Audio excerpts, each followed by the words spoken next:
Ryan Reynolds here from Mint Mobile. I don't know if you knew this, but anyone can get the same premium wireless for $15 a month plan that I've been enjoying. It's not just for celebrities. So do like I did and have one of your assistants switch you to Mint Mobile today. I'm told it's super easy to do at mintmobile.com/switch. Upfront payment of $45 for 3-month plan, equivalent to $15 per month required. Intro rate first 3 months only, then full price plan options available. Taxes and fees extra. See full terms at mintmobile.com. Episode 139 of the Wilderness Podcast is brought to you by our Patreon supporters. Support the show at patreon.com/The Wilderness Podcast. Our supporter of the week is Joseph Felliker. We are also brought to you by Audible. Get a free month and a free audiobook at audibletrial.com/wild. Quick note, this offer is only through audible.com. So if you're in Canada and you plan on unsubscribing at some point in the future, make sure you do it through .com, as .ca is a separate Audible account. All right, enjoy the episode.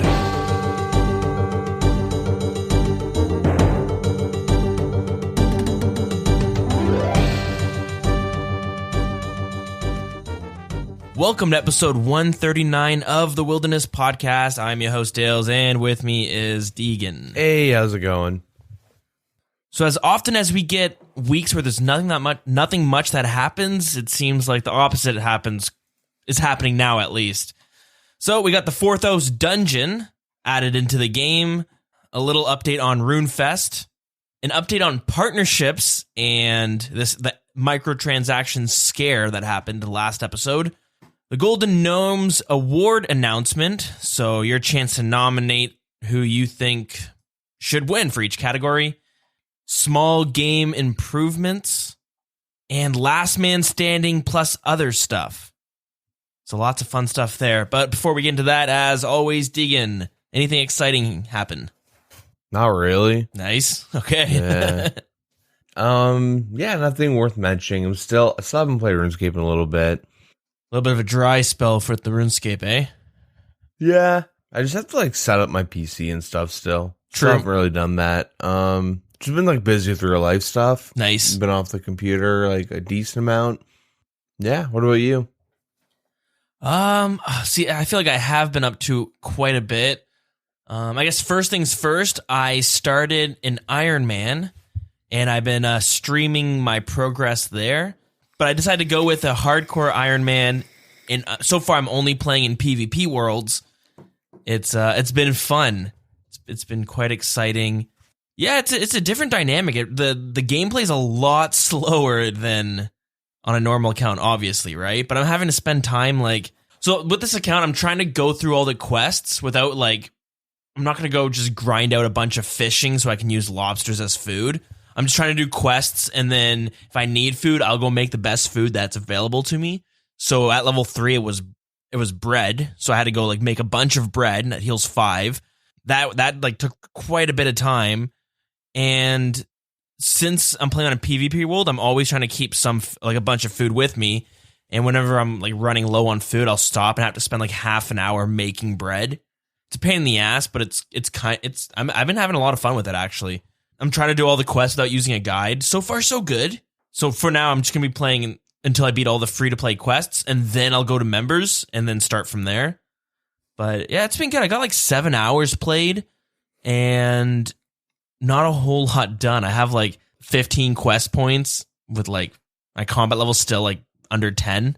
But it's fun. So yeah, if you are interested in watching, keep an eye out for The Dills. That's my Twitch channel. But yeah, I've also been playing a bunch on my main account because I kind of realized that if I were to just end up boosting for my Elite Diaries, if you don't know, I've been on this Elite Diary grind for a while.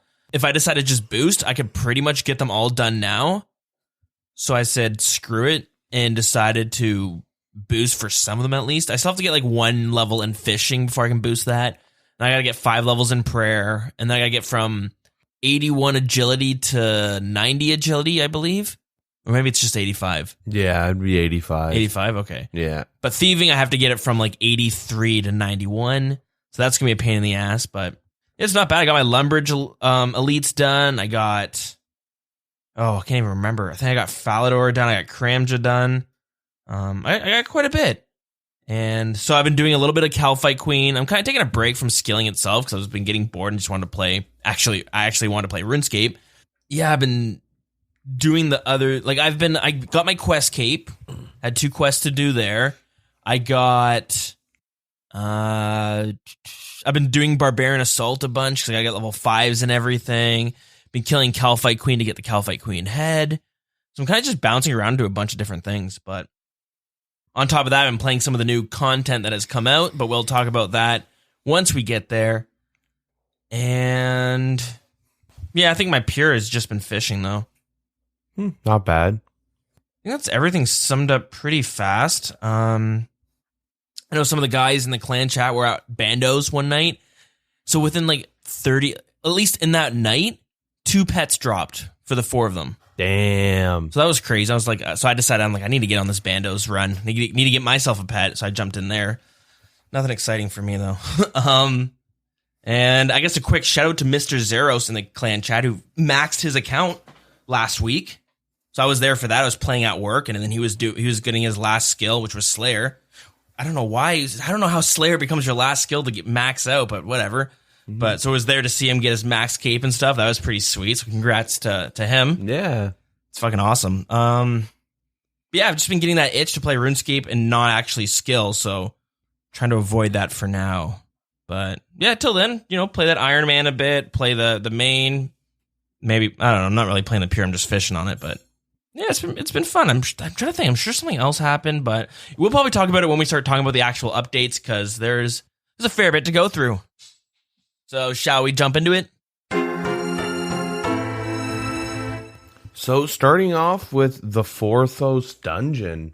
So what is the Forthos Dungeon? Well, it is a dungeon located in the Forthos Ruin in Hasidius. Nice. Yep.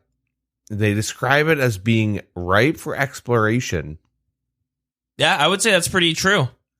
Yeah, there's some rooms in there that you can find that include the Grubby Chest, the library, the Altar of the Sun, and the Sacrificial Chamber. Cool. Yeah, there's a lot of lore, little Easter eggs, and there is a mini quest. Nice. So the new mini quest is called In Search of Knowledge, and it's been added to the game.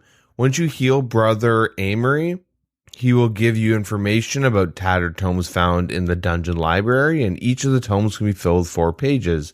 And those pages are dropped by creatures within the dungeon. You can complete the mini quest by turning in all 3 completed tomes to the Arceus library, and you'll get 10k experience lamps, so 10,000 runecrafting experience. Or agility. Mm-hmm. The library will also reward you with 1k for any spare pages you may find in the dungeon. Sweet. There's also a new mid-level boss aimed for people who are about level 100 combat named Syrachnus. So defeating Syrachnus poses many challenges. She has a high resistance to range and magic attack and will leech some of your health for her own. If you're able to defeat her, you may be able to get your hands on one of her unique drops, including a giant egg sac and Syrachnus's cudgel, depending on how you want to pronounce that. Yeah, it's a new blunt weapon. Yep. Seems to be like, if you were making an account and you didn't want to do any quests, it's the new one-handed weapon to go to instead of Dragon Scimitar. So you could use that now instead. It's better than the Granite Hammer? You know what? That's a good question. Yeah, it seems better. 56 for the Granite Hammer, and this one has 70 for strength bonus. What about accuracy and attack rate? So 70 crush, and the Granite Hammer is 57, and they both have the same attack speed. Not so bad. It's 1.7 mil for the cudgel. So to my understanding, this wasn't pulled, was it? No, it wasn't. So that's interesting. There's actually 2 uniques in this cave, and neither of them were actually pulled.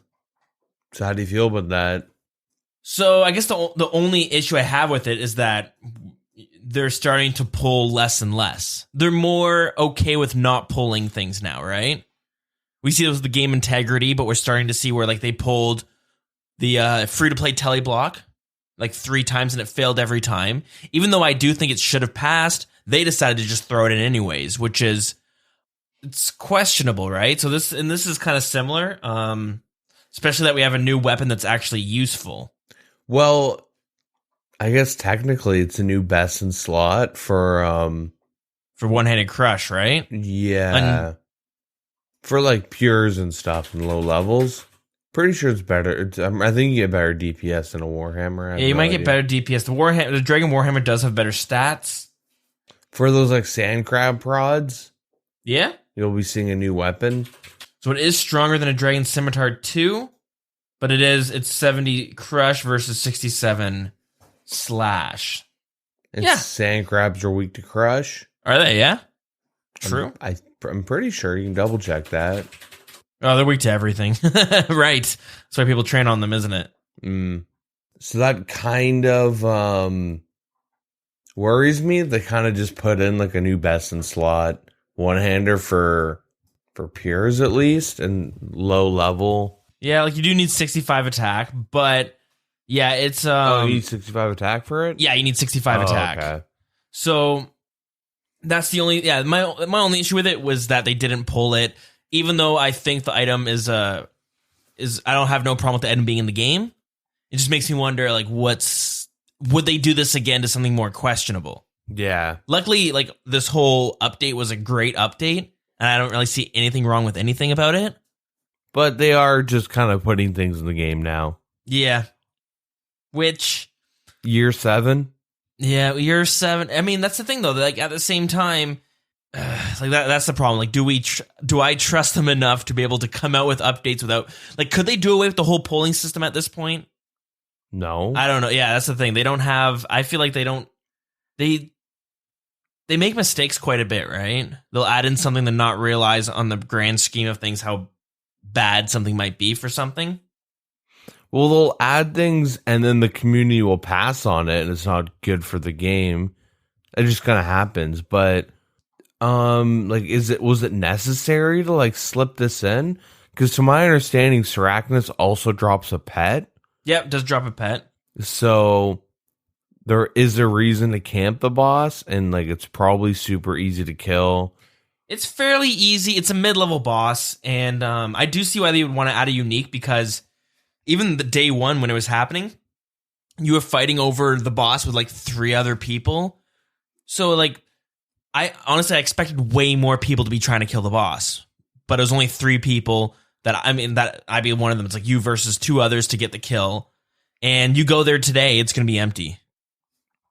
Like most worlds are probably not going to have someone killing it. Yeah, I don't know. It does worry me that like they're adding stuff without polling, but whatever. Could snowball, but yeah, we'll have to. Well, like that's the problem. Is like this one here, it's like. It's a good update. The item is decent. It's not game breaking or anything, but yeah, will this be a new trend that we see? Mm-hmm. So the person that's responsible for that for that ordeal and update was Mod Husky, and I mean, I guess it's been well received. Yeah, minus like there was some backlash for the weapon being put in, but not enough back. There was really not that much.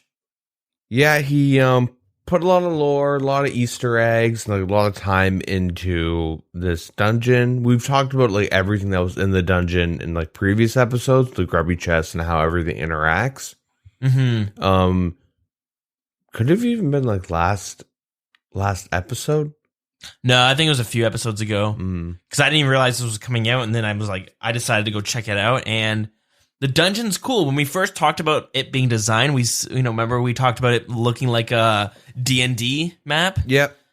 And when you play it, it really feels like a D&D map. Mm-hmm. We get to areas that split off, and you're like, what happens if I go this way? And it makes you actually want to explore. Then you have the mini quest. And what's cool about the mini quest, you get to a spot where you have 2 options that will have different results. The end reward's the same, but... Yeah, when you're doing the mini quest, you talk to this guy, and he's like kind of losing his mind. You can either 1, give him a bunch of gems, or 2, kill him. Yeah. Or at least try to kill him. So you have 2 choices, and it's kind of like whatever you choose is what path you'll take to finish the actual mini quest. Yep. But there's like a broken altar at one part that you can actually repair I don't remember. I haven't figured out how to do it yet, but I know you're able to. If you go on the wiki, you'll find someone being. You don't need to do it, but it's more of like an Easter egg. It's a Dark Souls Easter egg. Praise the sun thing. I don't play the game, but I know that some sort of meme there. Yeah. But yeah, they have these undead chaos druids, so they have these red spiders. I forget what they're called, but they have the red spiders, and then they have these undead chaos druids that have a pretty fair drop table. It's nothing that you'd want to camp for money, but like a lower level who stumbles in there might be like, hey, I could kill this for some money if they weren't actively looking on the wiki to see what's the best thing to kill for money. You know what I mean? Yeah, it gives alternatives for Slayer, and Kona are going to sign some of these guys right as a task. So yeah, it's pretty cool. The undead druids will drop an item called the Mask of Renul, another item that wasn't pulled, but this one, it has the same stats as a wizard hat. It just looks kind of creepy, I guess. It sells for like 25,000, so it's like pretty cheap. Might be good for some fashionscape. It kind of looks like if the black mask had like an ornate decoration. What do you call that? An ornate kit? Yeah. It feels like this is what it might look like. Or like the Mask of Balance, the sunflower face. Yeah, like the counterpart to it. It's pretty interesting. If you see the undead druids, it's the exact same mask they're wearing. Yeah, the whole thing is pretty cool. Mod Husky there's like a little bridge area right outside of it that's broken. You can't actually travel on the bridge, but he had his character there watching as people were going to test out the dungeon. So he was like, you can tell he was pretty. I don't know who Mod Husky is. I think he's from RuneScape 3, but that's why we have the unpulled items. Yeah. Shit, he doesn't know how he works. Oh, we're supposed to we pull stuff here? Oh. Shit, this quest gives you treasure hunter keys. Okay, we're going to have to disable grubby chests for a bit because you need bonds to open it. Yeah. But he was pretty excited to see people trying out the content he designed, right? So that was pretty cool. But yeah, I do get a very heavy Dungeons and Dragons vibe from it. Yeah, I think he like DMs or he plays D&D at least. Are you just guessing from this content? No, I read or he said that somewhere, either on Twitter or Reddit. Okay, yeah, it makes a lot of sense. Little side note on Sarachnis.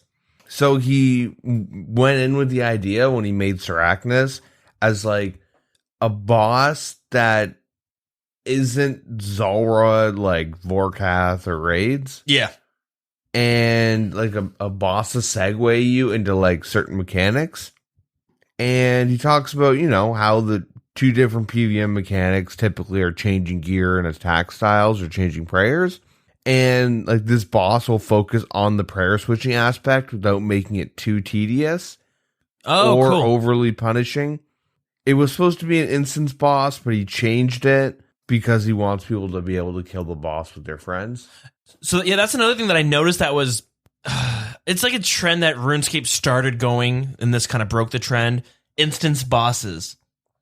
Yeah. So this is the first boss since Corp, I think. Raiding, right? I guess you could consider raiding, but no, not even. Raiding's all instance. It's just party instanced. Yep. But this is the first boss since Corp that you can do like a big mass with people. Randoms and everything. You can get crashed, basically. And people were complaining. They were complaining, really? Oh, yeah. I thought it was nice. Like, I was like, it's one thing I'm getting sick of is all these instant bosses where they're meant to be soloed, and I'm really happy this is another boss that you could go in and, when I say crash or get crashed, but what I really mean, it's like that type of boss where you can have your friends join. It's like bandos, you know what I mean? Do a bandos night. How many people? However many want to do it. It doesn't matter. Well, it's not like raiding where you can't really say that because now it's going to scale up. Yeah. But this one you could bring some friends along, all just like jump in and kill it together. Yeah. So I want to see more of these bosses because that's like the RuneScape I enjoy, right? Yeah. I guess moving on though. So I guess overall, good update. Yeah. It was fun. It's a lower level, so I'm not gonna be doing it too much. But you get in there and do that mini quest, and you'll probably have some fun. It brings you back to how RuneScape was. Like you really get that feeling of when you were younger and adventuring, right? Yep. It's not super linear. Mm-hmm. So I guess next up is splashing in Lumbridge. Yeah. So they've designed a cutout area of where they want to make splashing not really possible. Yeah. So if you don't know what splashing is, it's like a extremely AFK magic training method that you get low experience, but you can AFK for like 15 minutes at a time. I think it's even up to half an hour. Yeah, and it's pretty popular, as you can tell when you first log in and you load up and leave Lumbridge. Like everywhere you go, you see people splashing there. Yeah. It's kind of like the go-to area due to like a lot of like the level 1 rats, the chickens, the cows, all that stuff. Frogs even. Okay, yeah. Defense. Yeah. So it's like they kind of chose a lazy way of doing it. They wanted a quick method to make it so when a new player comes into the game, they're not seeing a bunch of people splashing. So yeah, they just decided to choose some area and it's like, no, now you can't splash here anymore. So it's kind of weird. That issue we have with like mechanics work like this in PvP, but they work like this in PvE or PvM. It's like that approach, but mechanics work like this in Lumbridge, but work like this outside of Lumbridge. Yeah. I mean, it is kind of weird to see a bunch of people just standing around in like certain armors to bring them down to like negatives, 65 or something. Yeah. Magic, and then they just get free experience. So, yeah, you don't get experience from casting a spell now, right? Yeah. Just in the Lumbridge area, though. So, do you think it's better for a new player to jump into Lumbridge and now see those people gone? Or would it be better to have... Because like I don't think anyone's training on those rats, right? Do you think it like adds a different flavor to the game where someone comes in and it's like, oh, it looks much more populated even though these people are AFKing? Or is that a bad like precedent to, hey, you're a new player and this is RuneScape? It kind of depends on who the player is, because someone might be like, what are they doing? Oh, they're splashing. What's that? This is like, super AFK, free magic experience. And they're like, oh, that's kind of cool. And then they just kind of quickly learn about a concept. Yeah. And worst case scenario, if they want to like level up, but not, you know what I mean? They can just start splashing too if they want once they get the money. Yeah. Or they realize they need money, so now they have to figure out how to make it to splash. So it could actually set a goal for certain players very quickly on. It's going to be this weird thing where someone goes, why can't I splash in Lumbridge anymore? Or like, you know what I mean? Like someone's going to log in, start splashing and be like, what the hell? Or someone will just try it. And like, it'll be one of those things that like you can do, or like, like a mechanic that's not going to be explained, or like, you know what I mean? Like, it's just going to be this weird thing that they have. A lot of people this is fresh in people's mind. This is a new dev blog, but a couple months from now, we're all going to forget exactly. And there's probably going to be someone who's like bumps into someone at Falador who's splashing. And he goes, I want to try that. And then he's in Lumbridge. He's not choosing Lumbridge, but he's just like, I'm in Lumbridge. I'm just going to AFK here. And then next thing you know, he's like, what the fuck? Why am I not getting any experience? Mm-hmm. Oh, because Jagex decided to draw this line around Lumbridge saying you can't have this happening here just because. Or what if you're just like airstrike or wind striking chickens? You're a noob, right? Yeah. And then you splash. Like you're actually just trying to kill them. You don't really know what you're doing. Now you're losing experience for no reason. Yeah. Well, yeah. I know free to play, it can be problematic seeing everyone splashing and whatnot. But as a whole, I don't know why people complain about this. It looks silly, but I tried to do it on my Pure, and the experience is so slow that I was like, this is dumb. This is not worth the time. It's supposed to just be AFK. Yeah. It's great, but like I think you could get you would get more experience from like AFKing something else. The good thing about that is that you can AFK at level 1. But like you could AFK fishing for slightly less time, I guess. But you'd be able to spend the money you made from that. Way less time. Yeah, I guess so. Yeah, okay, yeah, you're right. It's very different. But I know I did on my Pure, and I was like, this is the worst. This is bad. Well, yeah, it's bad experience. You get like 1K experience an hour. You're like, this are is you wind fucked. striking? Yeah. You know, Well, you're supposed to be like firebolting and stuff. well, it depends. It's like you do how much money you have, but if you see people doing all different types depending on what exactly their budget is. But regardless, it's like bad experience yeah, it's supposed to be. and expensive. Not really. Well, it's not. It can be expensive if you're trying to actually grind out a fair bit of levels. You're going to be dropping a bunch of money if you're only focusing on splashing. You can say the same for like barraging, But it's or, like, fast experience. Yeah, it's yeah. But anyways, that's what I'm saying. Like, that's why I never really care that. I don't think it's that big of a problem. If people want to do it, go ahead. But there's gonna be plenty of people who are like, no, I'm not gonna. I'm not doing this. It's a pain in the ass. Yeah, And it's such slow experience. It's not worth the time. yeah. Like, well, training magic was always supposed to be expensive. We just found ways to like alch. You know what I mean? Like, Yeah. alching became meta because you can train magic and like make a little money, Yeah. or like go even.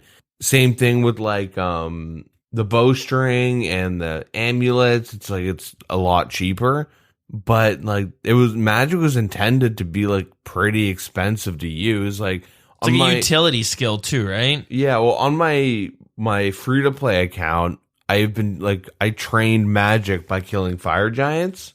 Half the bones, the big bones that I kept, would go back. Like half the money I made was back, like literally was back into supplies. Like it's expensive, but Yeah. it's fast in comparison, and it's like pretty good. So splashing, obviously, yeah, it's bad experience. Yeah, it's super AFK. I don't know. I think it's weird that they kind of cut out a set, because like all it's gonna do is just push people to like another part of the map to splash. Yeah, that's what it's going to do. And I think that they don't care enough to prevent splashing from being a thing. They just don't want new players to see it. But now you have all these weird rules that aren't consistent, which is like it's fine for us because we read the dev blogs, but we forget. And there's going to be new players who don't. Why is it like this? Well, they just don't want new players to see it. Oh, that's the only reason? That seems weird. Yeah, But okay, whatever. so you might as well just take it out of the game. So why don't you take all the rats out of Lumbridge? Okay, that's a bad idea. 'Cause it's kind of cool to see the rats, but you could even have it so like, oh, you splash, 10, 15, 20 times in a row, then the rat's going to run away. It's going to stop attacking you, which means then the 5-minute timer starts. After 5 minutes, your guy logs, right? Yeah. So, whatever.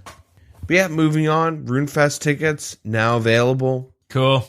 Yeah, all that good stuff. They have a 200 LAN party room. Yeah. They also have a Song of the Elves released to drop July 25th. Yeah, if you're interested in any of the contests, you can listen to last episode, I think it was, where we went through all of them. All right, up next is the partnership part 2. Yeah. It's been canceled. Yep. Congrats, guys. Everyone freaked out. We did it. Yeah. I still have yet to see any alternative ideas that are realistic or... Well, we did get 2 suggestions that we can dive into afterwards. I don't like the way they worded it. There seems to be some sort of disconnect. It seems kind of sketchy. Well, the issue is how they worded it in the first place, where, like, we talked about it last episode, but no matter what, the way like the partnership was going to be rolled out, they were like, oh, okay, you guys don't want free stuff given to you. You guys want to, like, obtain it yourself? Well, you'll have the option, which is, like, either, it's now considered quote-unquote microtransactions. You get free stuff, limited time, and then you have to pay for it. Or now you enter these codes and you get, like, free house skins and tellies and character skins. Cosmetics.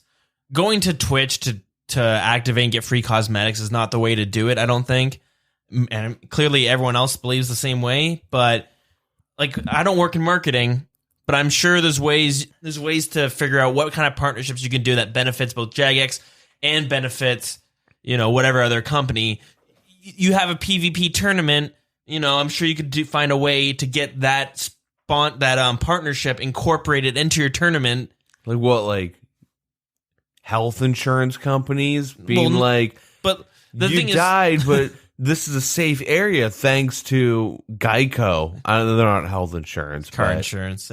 Close, but you know what I mean? Oh yeah, you got to think though. Like, I don't know any health insurance companies. I'm Canadian. you got to think though. If they want to bring in new players, where's that demographic? It's going to be younger kids who don't know what RuneScape is, or people in like big gaming markets that aren't in North America, or I would say like Europe. Yeah, quite a bit of Europe. You know what I mean? Like China, it would be a big market, or Japan, Korea.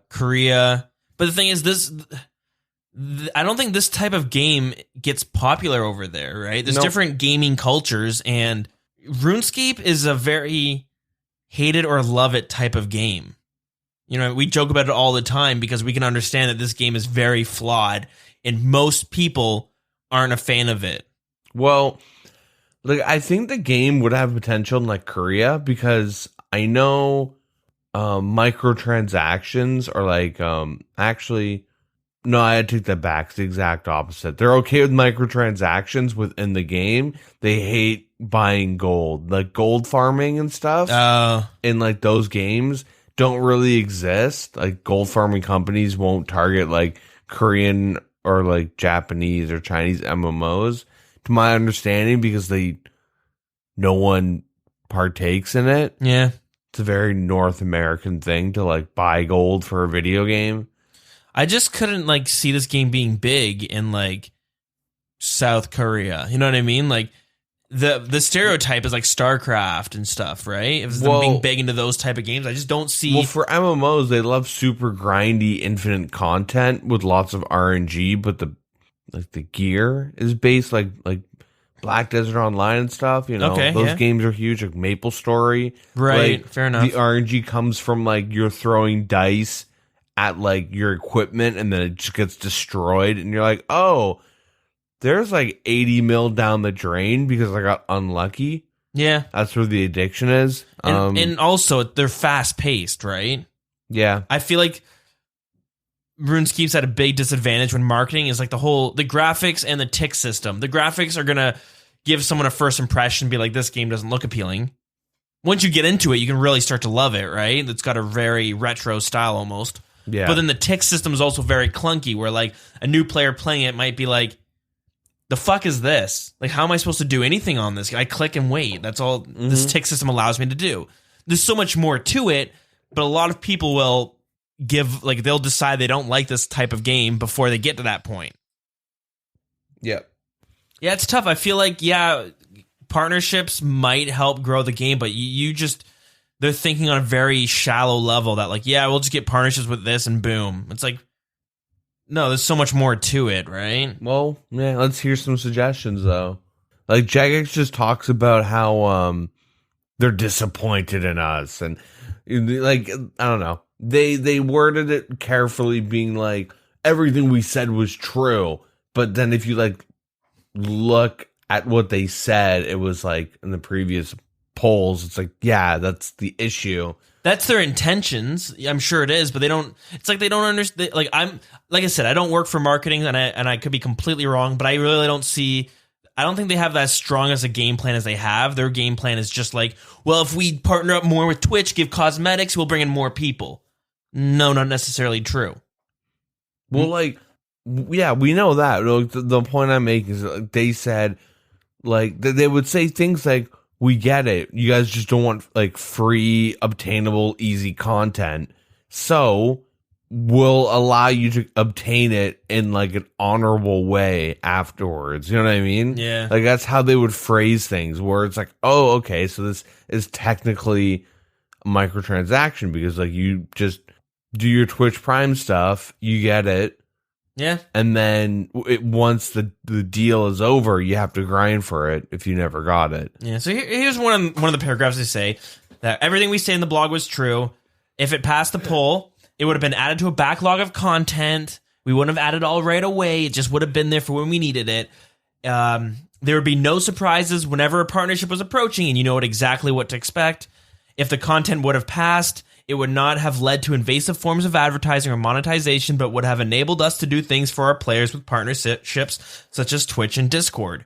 So people are like, love Twitch. I love Discord. We both, use those platforms all the time. The last thing I want to do is have to sign up for a Discord Nitro just to grab myself some cosmetics, right? So it's just like, no, this is the problem that we're talking about. We don't care that you're partnering with a company that I already enjoy. They're not going to have it where it's just like, join the RuneScape Discord and you'll get the cosmetics. It'd probably be through signing up for their paid subscription on Discord, right? The content we choose, we did as a result of extensive focus group testing. We heard loud and clear that the old school community would not accept the likes of viable resources, wealth, or experience.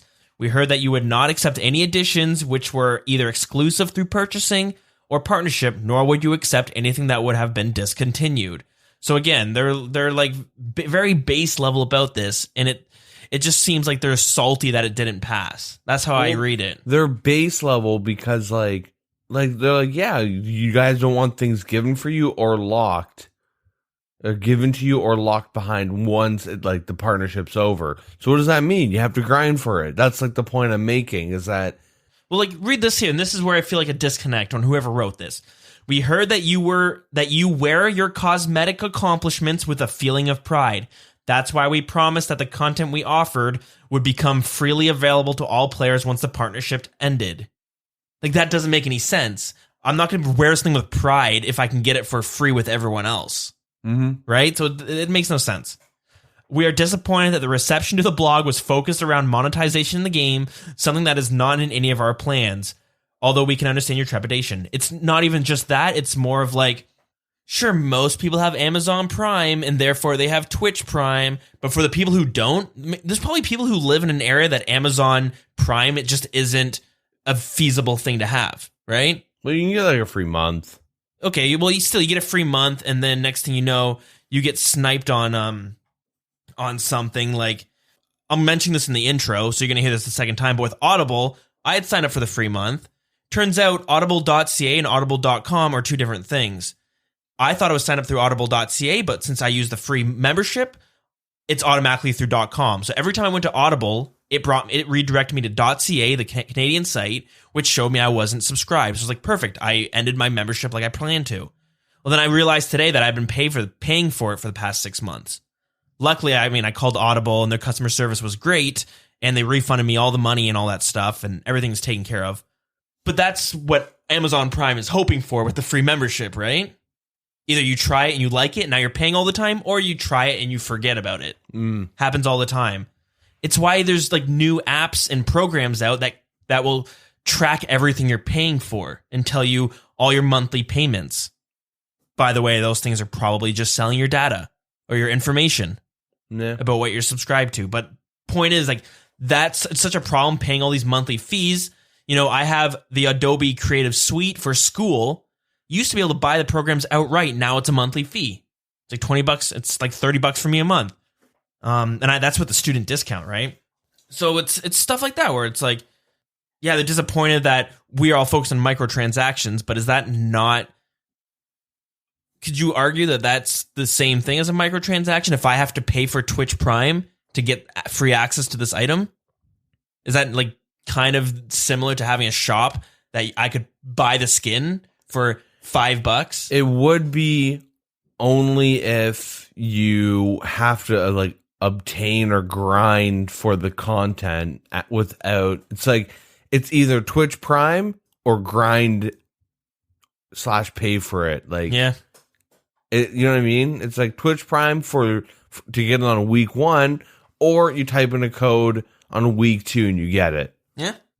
That's when it's not considered a microtransaction, but the community didn't want that.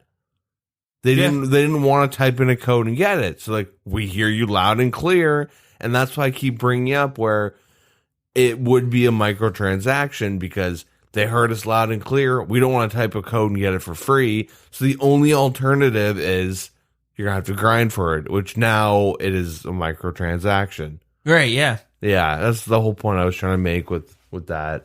So they're getting near the end of this dev blog. They said, it should be known that partnership is not a catch-all term. There are many types of commercial partnership opportunities, as well as the ones suggested in the poll, that we've partnered in the past with the likes of Apple and Google, who were pivotal in helping us bring Old School Mobile to all of you in October last year. So I guess I'm a little bit more ignorant on this one, but I'm having a hard time seeing how this was an exact partnership. It might have been. Well, with like mobile and it being on the App Store? Is that the only partnership? It's like, hey, we'll let you put it on here on the App Store. In return, what? People have to use Android or Apple phones to play it? Or maybe they get a cut of the bonds if you pay through the mobile store. Maybe that's the partnership. Yeah. I think that's it. So, okay, that makes a bit more sense. But still, like, I mean, for people playing mobile, they're probably paying a bit more for bonds then. Or Jagex is taking a cut. Taking a hit on the bonds that they're selling. So yeah, you'd expect more of Google and Apple versus Walmart or Pepsi. But again, you're choosing two extremes, right? Like, of course, we don't think you're going to partner with Walmart. What, is every Walmart going to walk in and fucking have RuneScape playing on all the TV screens? Like, you know what I mean? Like, RuneScape Mountain Dew. Yeah, grind. Yeah. And Doritos. While we do believe that partnerships can be used for the growth of old school RuneScape, we're going to work with you to see what you would be happy with. Again, we welcome your feedback on this, and rest assured, no in-game content for partnerships will be added without a poll. So yeah, I don't know. I hope it's not something we saw with the Teleblock, even though, like I said, I thought that free-to-play Teleblock should have been a thing, but they pulled it 3 or 4 times. That's the last thing I want them to do with this content. For the cosmetics is just keep pulling it every couple months, seeing if the player base has changed. Kudos to the community. You know, we all band together when we need to, and the polls did so bad they took them down like after 2 days, being like, okay, there's no point. Yeah. They got hammered on. And because I was always worried that they might do decent in the polls. But I'm glad to see that they did so bad that we don't have to worry. Mm-hmm. Yeah, I think if there's a way to do partnerships, then there's definitely ways to do it where it doesn't have to be through cosmetics.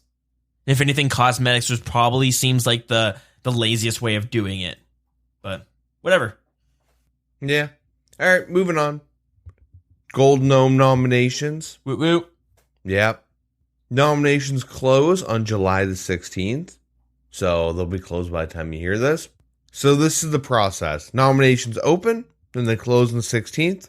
They're shortlisted by GGA panel. What does that mean? I have no idea. The nominee shortlist is announced to the community. Players vote from a shortlisted nominees on the 26th. Voting closes by August 1st. Winner votes reviewed by GGA panel, i.e. vote manipulation checks. So this can't be right, but global governance advisors? Winners announced at the Golden Gnome Awards at RuneFest on October 4th. So, here are some of the awards. Starting off with video, we got Best New RuneScape Video Maker and Old School Video Maker. We have Best RuneScape Video Maker and Old School Video Maker. So yeah, one's new, as in new since the last RuneFest. Yeah. One's current. RuneScape Video of the Year and Old School RuneScape Video of the Year. For streaming, we have the Best New RuneScape and Old School streamers, and we have just the best overall. Yeah, same idea. Best new. For RS3 and OSRS. And then art awards. Best New RuneScape Artist and New Old School, and we have Best Artistic Creation and Best Artist. Curious about the videos, because, I mean, it's pretty obvious. Settled came out and has blown everyone away with his video series. Yeah. On Swampletics. Do you think it's fair if he wins for multiple categories with the same series? Or do you think they should have it spread out a bit, where if you win in one series, it's not fair for you to also win in the second? Like, do you think he should be able to win Best New Old School RuneScape Video Maker as well as Best Old School RuneScape Video Maker? Well, he's not a new video maker. Okay, fair enough. Well, do you think he should be Best RuneScape Video Maker as well as the Best Video of the Year? If he has the best video of the year and he's also the best video maker in general, yeah, that's fair. Okay. There are better videos made than Swampletics, though. What would you say? What's his name? What's your nomination? I nominate to be tribute. No, Me. there was that animation. Actually, ironically, it's about Swampletics. Right. But it's like, yes, this guy does this crazy animation about how, like, the Swampletics is, scripted. It's exposed, But, like, it's like Swampletics exposed, but it's, like, super well done. A lot of handcrafted animations. Like, just, like, within the video, like, he did, like, a lot of, like, work himself, and, it's super well done. I can see that winning easily. Yeah, no, I agree. It's meta, but, like, it was a very well done video. But when it comes to, like, videos of the year, like, there's a ton of great ones. Like, Swampletics was kind of, like, memed on how good it was. Like, it's really, really, like, it's a really good series, but, like, there are better, like, standalone videos than just, like, Swampletics episode 4. I've been enjoying a lot of, like, the Lower the Better series. Yeah. Even, like, 25 Buttholes is a lot of, like, funny videos. Yeah, that's true. The way he does it, where, like, there's, like, a lot of good people. Even, like, OSRS Mauler OSRS has, like, really neat videos where he goes over the top to create, like, the best, like, one defense peer. Not one defense peer. The best, like, defense peer. And he'll, like, do all these crazy. It's kind of similar to the Lower the Better type stuff, right? Yeah. Where he gets all these crazy items that are super hard to get. He had an account that, like, had one defense and ruined gloves. You know what I mean? Like, wow. You're like, that's pretty cool. But yeah, there's a lot of, like, really good video makers. So I don't think it would, like, one person will dominate. Okay, no, it'd just be interesting to see, because a lot of, it seems like the content has been pushed this year. Like, it hit a new standard. Yeah. 100%. So many great series. Like, beforehand, you had series like A Friend and stuff, which were good, but no editing, right? I mean, you see A Friend posted, like, new videos. He's like a hiatus. He came back, and he's like, at least last time I checked, he had like a couple days, and he took like a huge hit because they're like, the quality, the standards have gone up. No one cares about, like, a dude logging in and world hopping and then killing a boss 8 times. And then, even with, like, I know Bodhi has his YouTube channel, who's a probably the most popular streamer, but it's just clips from his stream, right? Kind of smashed together. And I watched those when it was a bit of when there wasn't too many content creators that were worth watching, quality content creators. But now it's there's tons of awesome ones to watch. Yeah. So production has gone up. Some of these people might need to just start hiring editors at this point. Yeah, but then it's a whole nother issue, right? Not really. Could be. Well, what would the issue be? Like, let's say someone like Bodhi, who... Oh, okay, never mind. I see what you're saying. Never mind. I thought you meant, like, Swampletics he needs to push out more videos, so now he's hiring his own video editors. Yeah.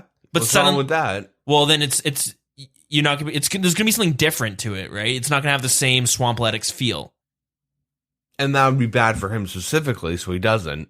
But I mean, he's gotten help on his videos before. Hey, no, yeah, you get help and stuff, but you see it with other, like, there's some, like, YouTube content creators who hire, and then the videos might not be bad now, but it's not the same as they were when they might have been the ones editing. It's like if we hired an editor for this podcast, there's going to be, like, a weird, subtle change that you'll notice will happen. There's, like, one point the podcast had this feel, now it has this feel, right? Well, yeah. I mean, if you're hiring an editor, you're going to hire a good one that helps grow.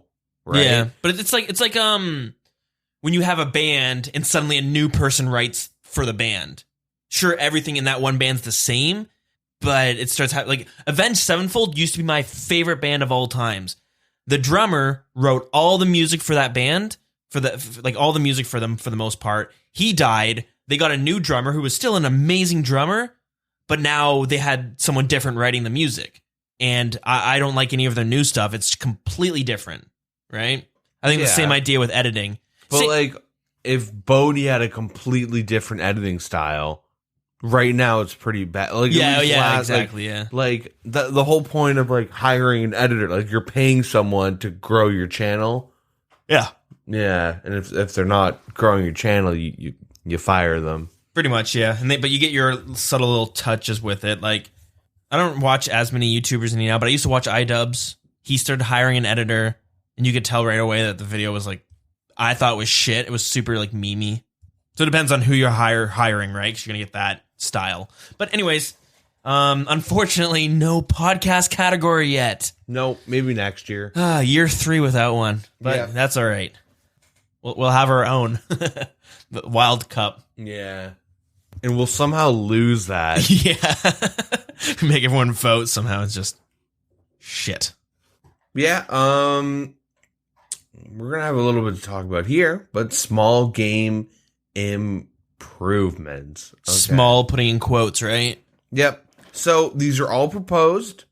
Nothing set in stone. They're just proposing these.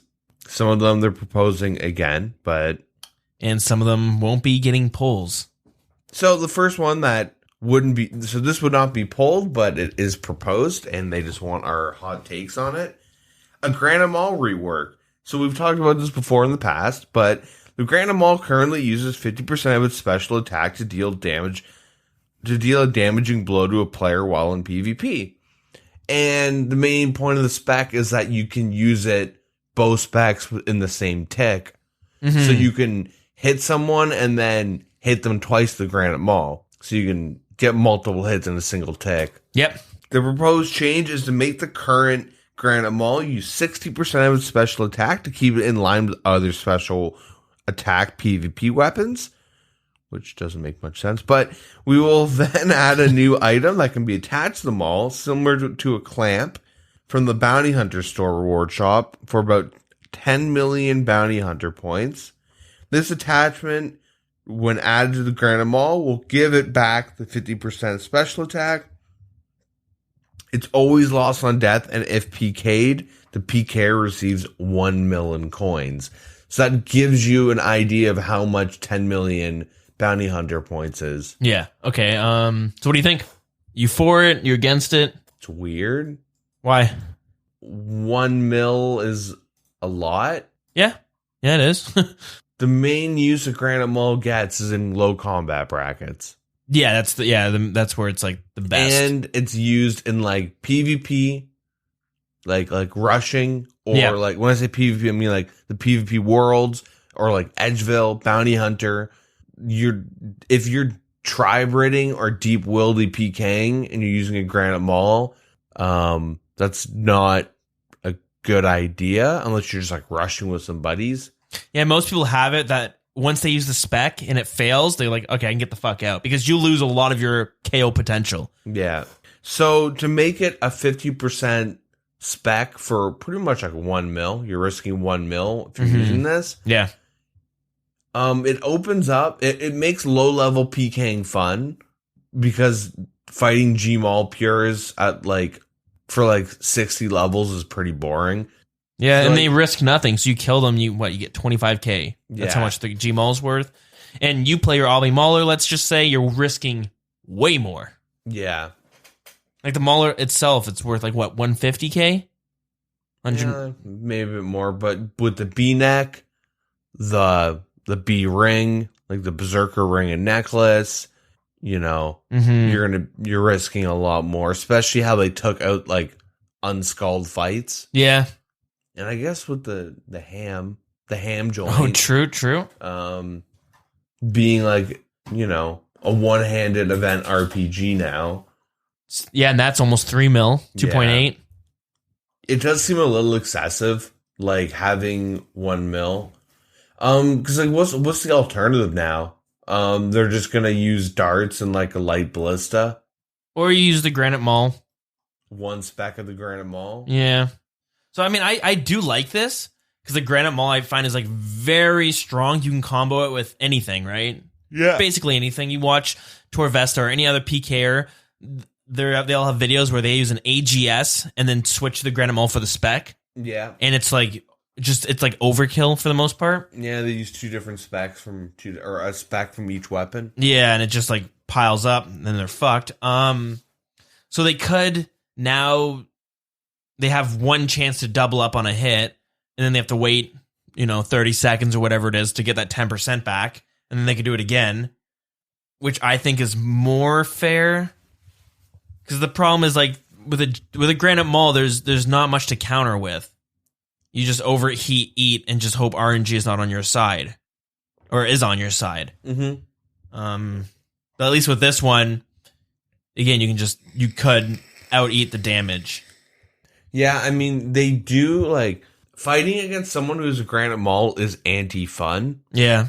Because, yeah, it's just like, you're full health and you're dead. Yep. So they do need to, like, change it. Like, the downside is that, like, if it misses, well, the fight, like, they're gonna just tell you out in a couple seconds. Yeah, exactly. It's like a no-win for the person fighting the G-Mauler. Yeah. So something does need to be done. I'm surprised that, like, their proposed idea is 1 mil. It is a lot. Yeah. I don't know. So I don't PK too much in general, but also low level brackets. Mainly because of all the Granite Mall peers. Yeah, no, me too. So deep down, like, I'm trying to not be biased, but I would like to see all those peers leave. I'd prefer to get spec'd out by a Rambo DDS. The good old days? Yeah. Or like a nice stack from like anything else, really. Yeah. But yeah. Okay. The next item is the Bulwark rework. So when the Bulwark was released, it was looking to fill the niche in PVM to enhance a tanker's ability to help the team when group bossing. But as time goes on, it's clear the shield has very few limited uses outside of aiding in the wilderness. So that's not a problem, but in its current form, it gives players high invulnerability when combined with certain equipment or protection prayers. And they want to reduce all of its like defensive bonuses by 10. Okay, what do you think of that? That is dumb. Is -10 that big of a change to it? It's big enough. Yeah? This is what they're saying. Yeah, the DPS meta is so real in PVM that we're going to just make this less tanky. Because you only ever use it in PvP. Yeah. And you only ever use it while you're PVMing in PvP. Or I guess if you're tanking, like if you're like solo PKing and a team jumps you, you could bust this out and try and escape. But you only do that if you're risking mils already. Yeah, because the thing's worth quite a bit, right? It's worth 6 mil, but like if you're gonna be running away and have like a bulwark as like backup, you're going to probably be risking over 20 mil. Yeah. To like warrant the need to bring a bulwark. But now you're risking even more. And an inventory slot. Yeah, I don't think it needed a nerf. I did think so I saw on the subreddit people just outrage about this. And I thought it was a way bigger change than what I saw with a -10. Which is still, the -10 to the magic especially. That's big. That's like the biggest issue. Yeah. But I thought that the way people were reacting, it was like way worse. Well, because it's not that it's being nerfed by only -10, which like -10 magic is like a decent amount, but it's like the reason. Yeah. And, like, so if you're ever in tank gear, like you're in like, let's say you're wearing like Carol top bottom, you have a Nadazon helmet, a Glory, Din's Bulwark, you're doing Prayer, you're doing Black Chins. Or let's say you have your Verax and then you have a tank switch with the Bulwark, right? Yeah. And you're killing like Venenatus. You're not looking to fight someone in the wilderness. You're looking at PVM or skill in the wilderness. And if you're doing that, you're not looking to fight in the wilderness. Why are you bringing PvP gear, right? Yeah. So it makes sense to bring tank gear. And if some dude jumps on you wearing Mystics or like Salads, and they splash, that sucks, but like, we're better gear. Yeah. You could. So the only thing is though, for other PKers. Yeah. This is the tricky part though. It's like, I look for people doing riskier content. I don't think they should nerf it because you should be able to bring the bulwark and have a huge advantage of being able to defend yourself. But maybe instead of doing that, look at buffing Arums, the accuracy on it, right? At the same time, I can totally get where, like, should there be an item that's the, oh, you have this item, now you will never get PK'd? That's the tricky part, right? With that exact, like, gear setup, I've never been PK doing black chins, but I've, like, almost gotten, like, comboed out. Yeah. I mean, at the end of the day, it's RS, so it's all RNG. Like, even though I have Protect from Magic, this dude bops me with, like, a good enough freeze, and then, like, hits, like, a 70 plus with an AGS, and you're like, oh, shit, like, ouch. And it's all RNG, but, like, they're attacking someone that they know won't fight back, and they're just gonna run. If they escape, then why are they mad about that? Like, they're kind of like... Yeah, I don't think they should reduce the... They don't need to nerf the Bulwark, but maybe it just comes down to buffing Arums. Not magic entirely, but something where you don't want Arums to work every time, but you also don't want to splash 90% of the time either, right? So maybe balance it a bit more by making Arums have a little bit more accuracy, since it is worth, like, 3 mil or something. So, like... Do you think if I'm wearing the best mage defense gear that I can, while I have Protect from Magic up, you should still have a good chance of catching freezes on me? No, not a good chance, but it shouldn't be like impossible to land a freeze, right? Well, so if I'm wearing, like, 8 mil or like 9 mil worth of gear for tanking, I'm not, like, keep in mind, I'm not sculling though, because I don't want to fight. Like, the whole thing is that there's no risk in fighting these dudes unless they're luring, and then they're gonna just swap off the gear. But I just think the inherent risk should be that you chose to go into the wilderness. So, like, you shouldn't have... I don't know how I feel about having any gear that would prevent someone from getting you. If you're going to the wilderness, there should always be some sort of risk, regardless of the gear you have. And even if the gear can give you an advantage, but if it gives you, like, 90% of the times, like, I'm not even gonna get scratched, right?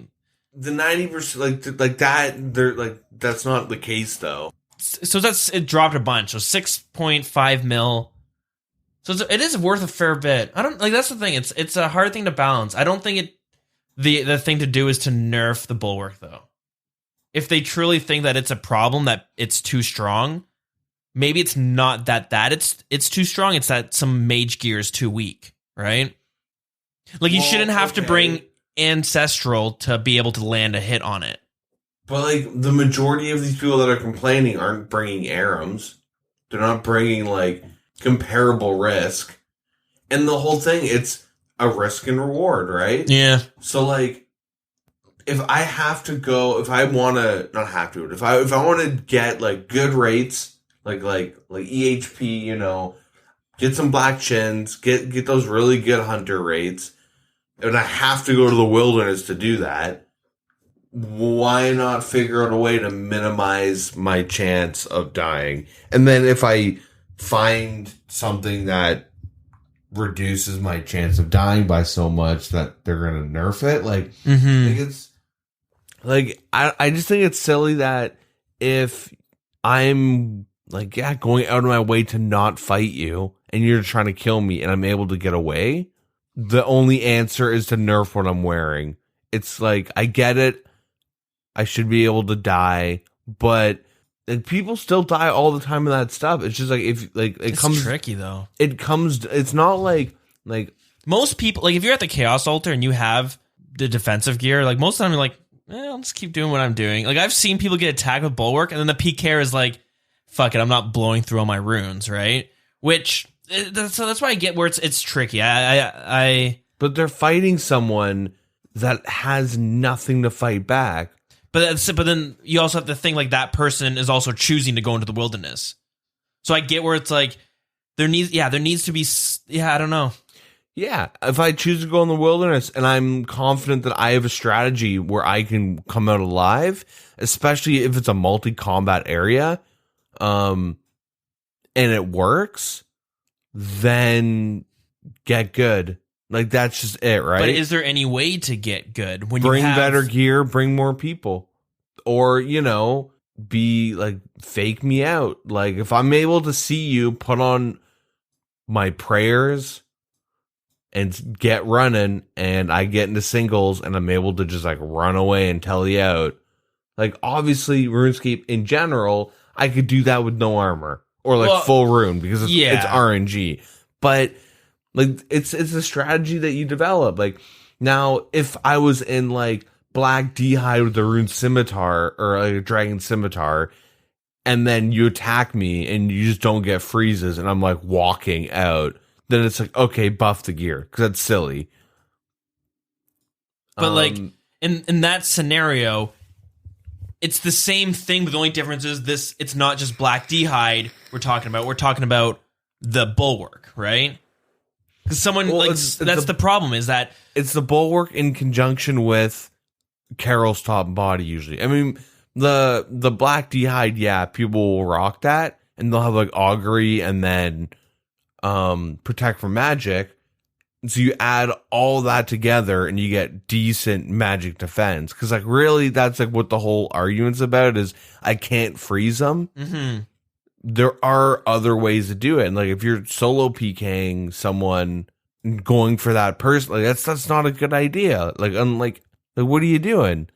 But also, you can rock the bulwark with like, I don't know, it's probably better items, but like bulwark with the Black D'hide top and bottom, Ring of Suffering or something. Like, you can have your 3 items and not risk anything really, and still be pretty because you're not damn safe. But if you get skull tricked or you skull, then all of a sudden you're risking a bunch.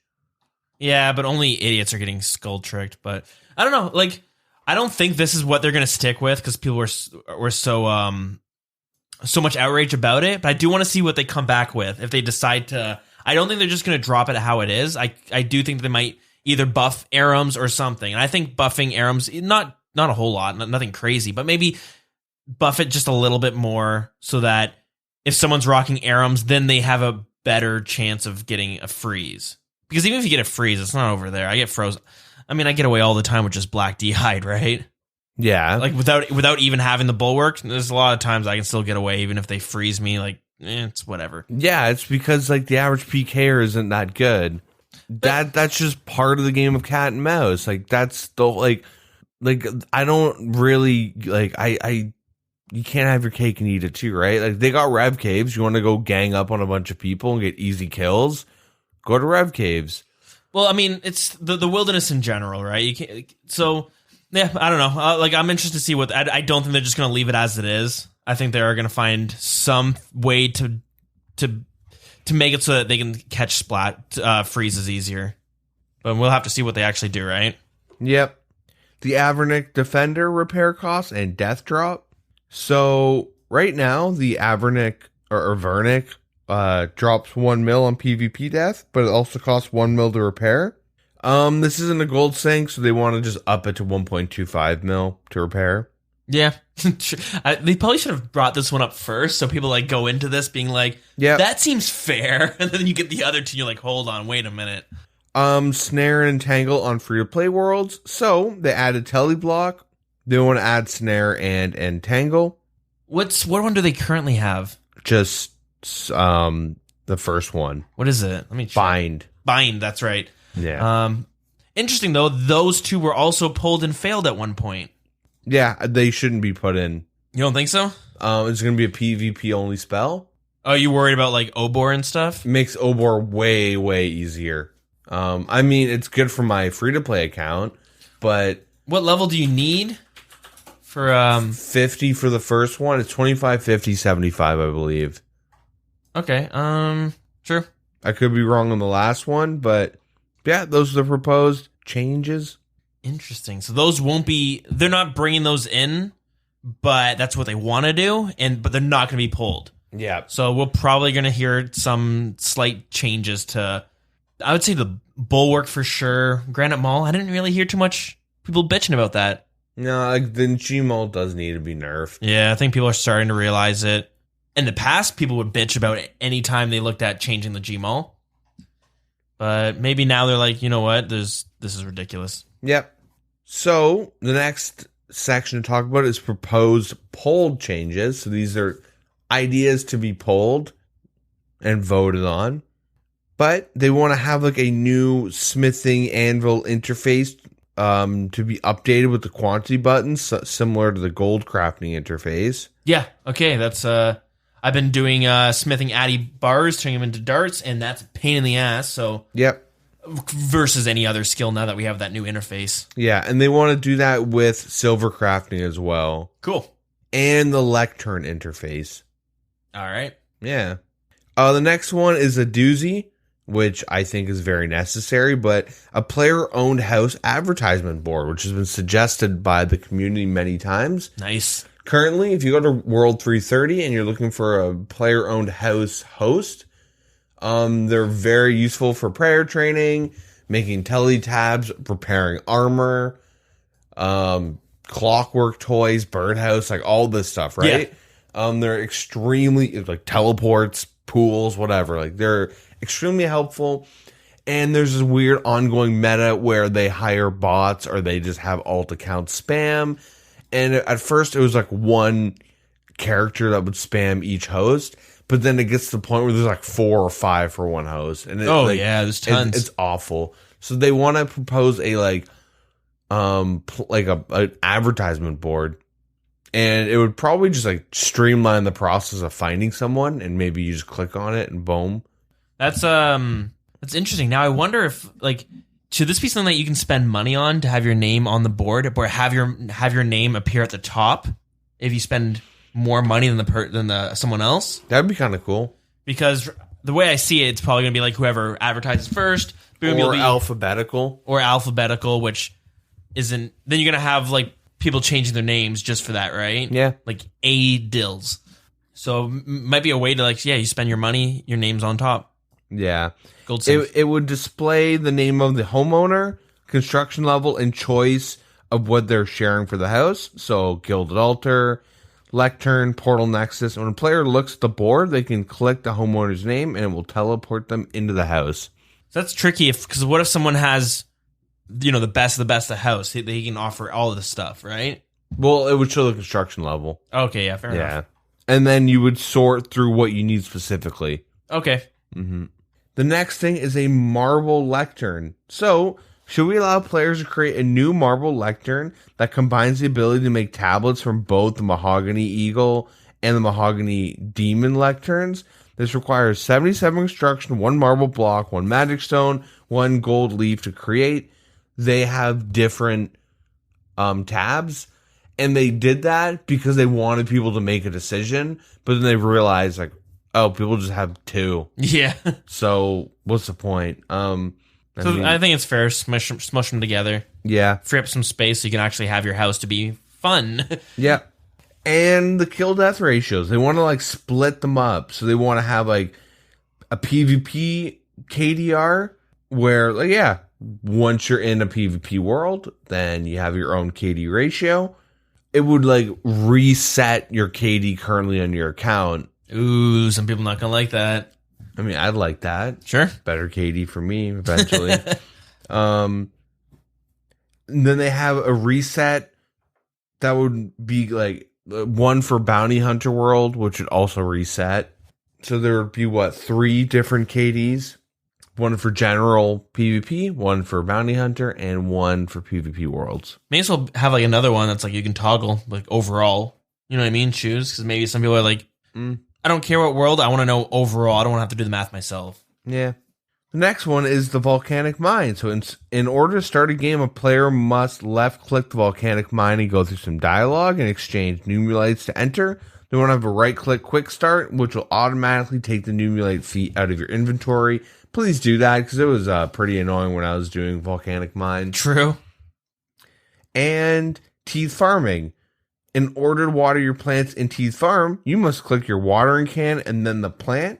We'd like to allow left-clicking watering of plants in Teeth Farm. Oh, because teeth farming sucks so much? Go ahead. Well, this does affect rates and speed. Even though teeth farming is not efficient at all, it's actually super inefficient to do teeth farming for experience. So it's been a while since I've done teeth farming, but can't you do it all tick perfectly with the watering can as it is? Yeah.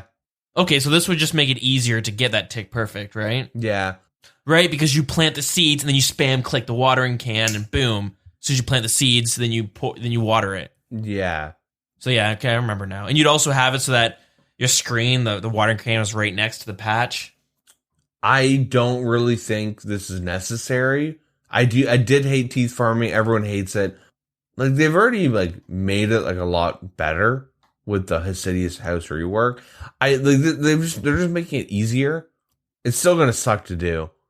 Yeah, I don't think people ever complain about the watering part, but so I'm totally cool. It's for me, it seems like a quality of life because teeth farming is still going to be just as hard. Yeah, I mean, I don't think more people are going to be like, oh, finally I can go get my farming outfit. I mean, you can argue it's easy skate, but doing teeth farming for a farming outfit is it's a really bad idea unless if you care about EHP. And you're going for 200 mil. Or just in general, no matter that's what. Right, yeah. For farming, yeah. Well, for EHP, the argument for it not being EHP at all is that it's efficient hours played. Mm-hmm. So if I can spend 20 minutes a day and get 2 tree runs and a magic tree run in total and get all that experience, or play for 2 hours plus straight of a very click intensive focus, all I'm doing is teeth farming. Yeah. Over time, right? If I hit say 2 hours of only doing tree runs compared to 2 hours of teeth farming, experience is going to be very much lopsided in favor of tree runs. Yeah. Okay. 10 minutes of tree runs equivalent to 2 hours of teeth farming, pretty much. Yeah. But I guess if you're a collector, you want to get all this stuff. I don't know. I don't really care too much because I won't really ever do teeth farming again. And I would argue most people won't. Yeah. Whatever. Should that be a thing? Who cares? Should we update Beloga's blessing to be 1 teeth point per 10 blessing? And so what is a Beloga blessing? Well, it's the blessing that allows players to pick Zamorak's grapes instead of grapes from the binary. So yeah, I think that's a decent idea. It might make it actual. It was a 1-to-1 ratio before. Oh, well, I mean, might be able to score some decent money. I don't think anyone does the grapes. I did the grapes for a bit, and then I realized that it's not really worth it. I mean, it might be worth it for some Iron Man at some weird stage of the game, but I don't know too much about it to really have a strong opinion. Yeah. Chaos Elemental respawn timer. It's 2.5 minutes. There's only 1 Chaos Elemental per world, and they want to make it a 1-minute timer for everyone instead. I think it's a pretty good idea. Considering it's annoying to kill and then world hop, especially so deep in the wilderness, and you're in such a vulnerable area too that's decently active. Oh yeah. And on top of that, he's got such a huge roam radius. You have to do a little bit of a run. Yeah. Web slashing. Only specific types of weapons allowed to slash webs. They want to let any slash weapon slash webs. Is that a problem? Whips. Yeah, it's weird. Well, I don't think a whip should be able to slash a web. Well, if it's a spider web, I'm pretty sure a person could walk through it. Well, no, they're supposed to be. Yeah. Okay. Thick. True. Yeah, that is a bit tricky because that's one nice. I'm gonna bring my wilderness sword with me because it's got 100% chance to slash through them, or someone might have the dragon dagger. Yeah. I don't think it's probably gonna if it gets put in, it'll probably pass. But I think that's really dumb because the whole point of that stuff is you bring a knife or your wilderness sword or a weapon that you can actually use to slash. If you just bring your whip to do Slayer. Yeah. Weird. Yeah, it was kind of cool having to bring 1 inventory slot with your knife. Yeah. Right? There's a knife that spawns by the mage arena for that. Yep. Locator orbs. So, after completing Dragon Slayer 2, players can only have 1 locator orb at a time on them. And since the orbs are useful for draining health similar to Dwarven Rock Cakes, it can be a pain to retrieve another one upon death. So they want to allow you to get multiple copies by speaking to Anna. Okay, cool. Yeah. And yeah, no, a lot of people use that for Nightmare Zone over the Dwarven Rock Cakes. It's faster. Yeah, and I never even thought of that. Yeah, it's way faster. You have to like right click guzzle. Yeah. The Shiloh Village shortcut. So players can directly teleport to Duradel with Cramja Gloves 4, thus making the Shiloh Village River shortcut rather useless. And it is from the Elite Cramja Diary, so they want to just put that to the medium. Yeah. Yeah. Okay. Ecumenical keys. So they're currently 1 in 60. Once you possess a key, though, then it goes up to 10. So 1 in 70 and 1 in 80 for the, second and third keys.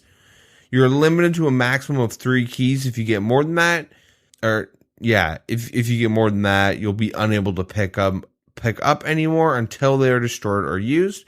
However, upon the completion of medium or hard wilderness diaries, you can hold 4 or 5 at a time. We can remove the drop rate restrictions to a flat 1 out of 60, regardless of the keys a player currently holds. I think they should do that. I didn't even realize there was a timer. This is that in the poll question. There's a slight timer that makes it so you can't get keys too fast. You can't kill an imp, go kill another imp, and get 2 keys at the same time. Yeah. In addition to the drop chance change, they realize aviancies don't drop keys. Wow. I realized that too in this dev blog. So they like to add keys to aviancies.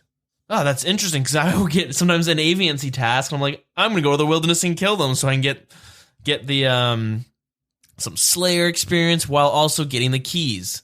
It's good to know that that's not really... My RNG isn't just terrible, that it's like actually a game mechanic. Clue casket locks. Since caskets are now stackable and clue scrolls have a graphical change to be color-coded, they want to do that to the caskets. Sure.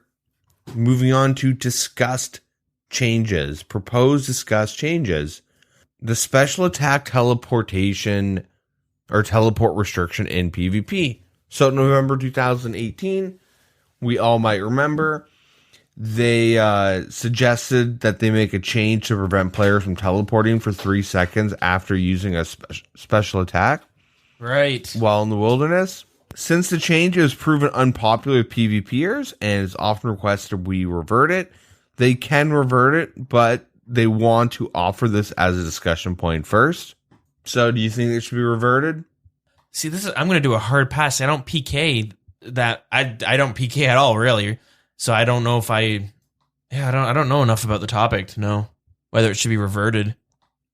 It's like reading it at first, I was like, that seems great that you can't special attack and run away. Rushing is, I think it's terrible for PvPing.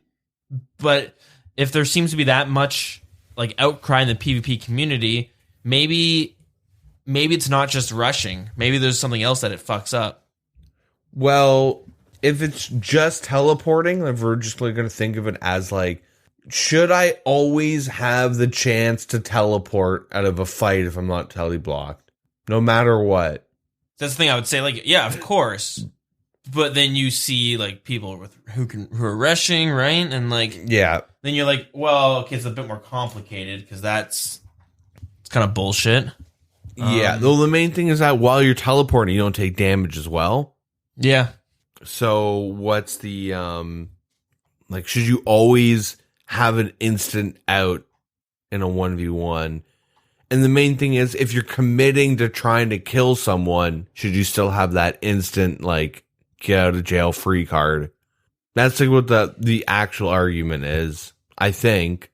The only thing I can see where this is affecting people who are not rushing is imagine 2 people spec each other and just aren't RNG's on the side. Maybe you don't kill the other person, or the person doesn't kill you, but it brings you down low on health. Sometimes you say, fuck it, I'm teleporting out of here because I am about to get my ass kicked if he keeps getting lucky. Now they can't do that, right? So, but that's the thing. I don't PK enough to know how big of a problem it is outside of rushing. I just think as a concept, if you're going in to spec someone, you're committing to KO someone. And if you're doing it as a desperate attempt to not die,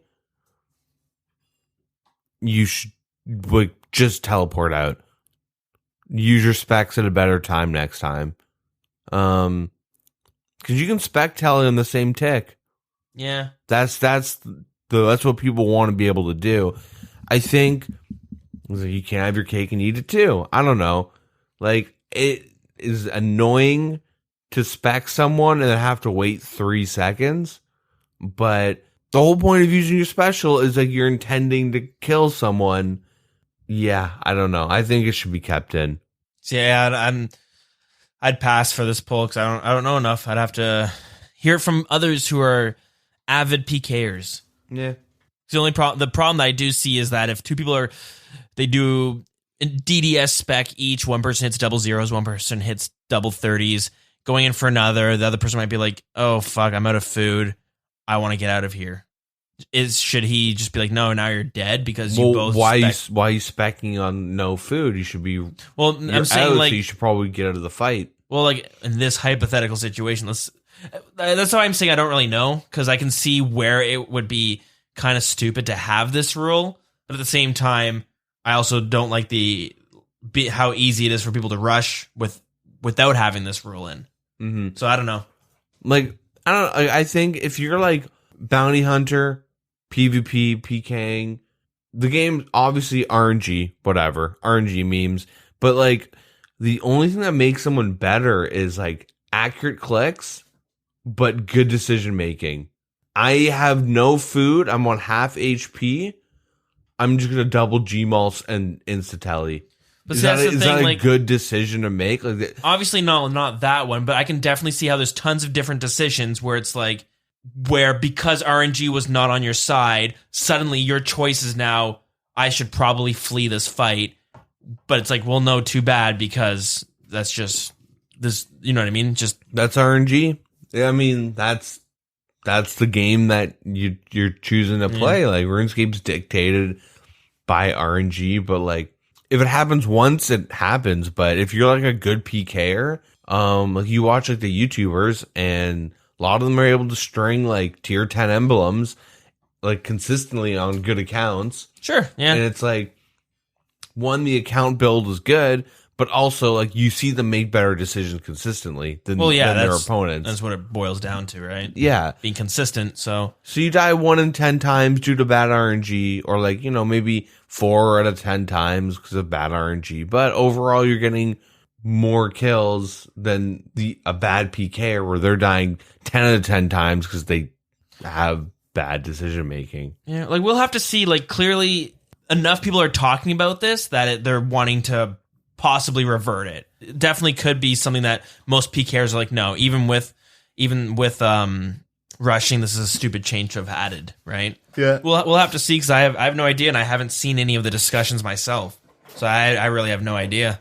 All right, next up, imbued god capes and other untradables.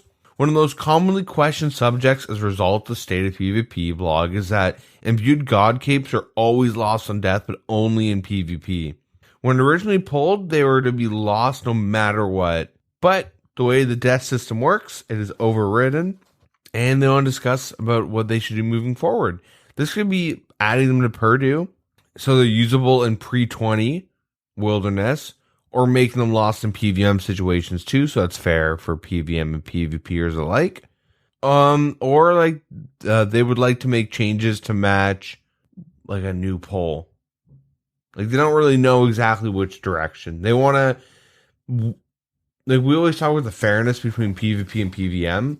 This item specifically is super weird.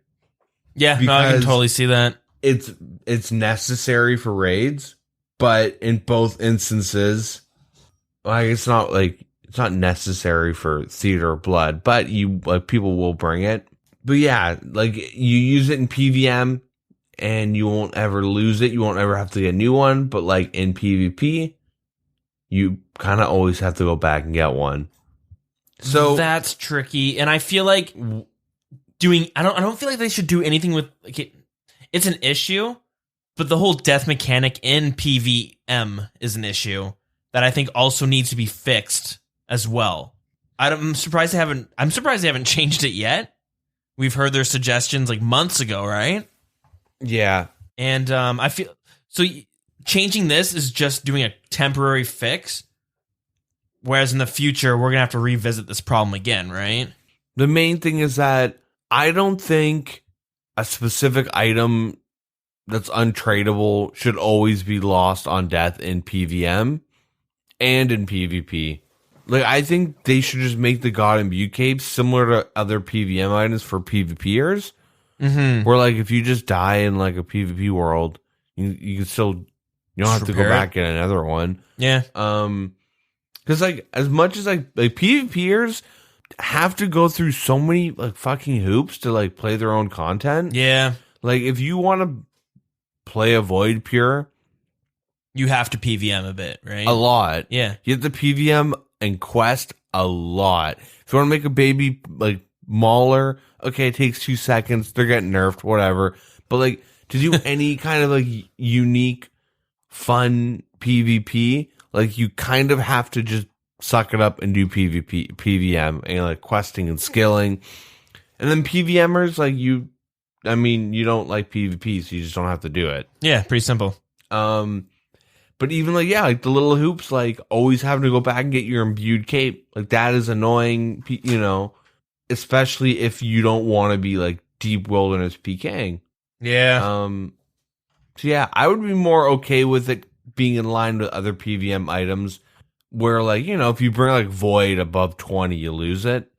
Do that with the God Cape. Yeah, I think that's a good idea, because I also know that eventually we'll be revisiting this with the death changes. So yeah, that seems like the easiest now without making it shitty for anyone, because there'll be a new change in the future, and then we can have the big discussion about every item after that. Yeah. And last but not least, magical defense calculation in PvP. So they have the ability to make magical defense be calculated differently for PvP and PVM, and it's currently 70% of your magical stat and 30% of your defense stat. Similar to what we did in Seasonal Deadman mode, we could change these percentages to be 50% for both and PvP only, while leaving PVM alone. Yeah, I think that's fair. What do you think? I don't know how much of an impact that'll have. I don't know what that does. Like, is everyone more susceptible to magic damage now? I guess, or is it like a nerf to pures? Yeah, maybe. I think it's stupid how your magic level is worth more than the actual bonus, right? But what does that mean? How it says currently it's 70% of your magical stat? Does that mean if you have level 99 magic, it acts as 70 plus to magical defense? So I'm assuming if someone attacks you with a mage spell, and it's rolling against your defense, like, is it going to splash or whatever? Mm-hmm. The number that comes up is like your magic level and your defense level. Like, that's one of the things in consideration. Yeah. And so it'd be like 70 and 30 split. Oh, but sorry, I read this completely wrong. Oh, never mind.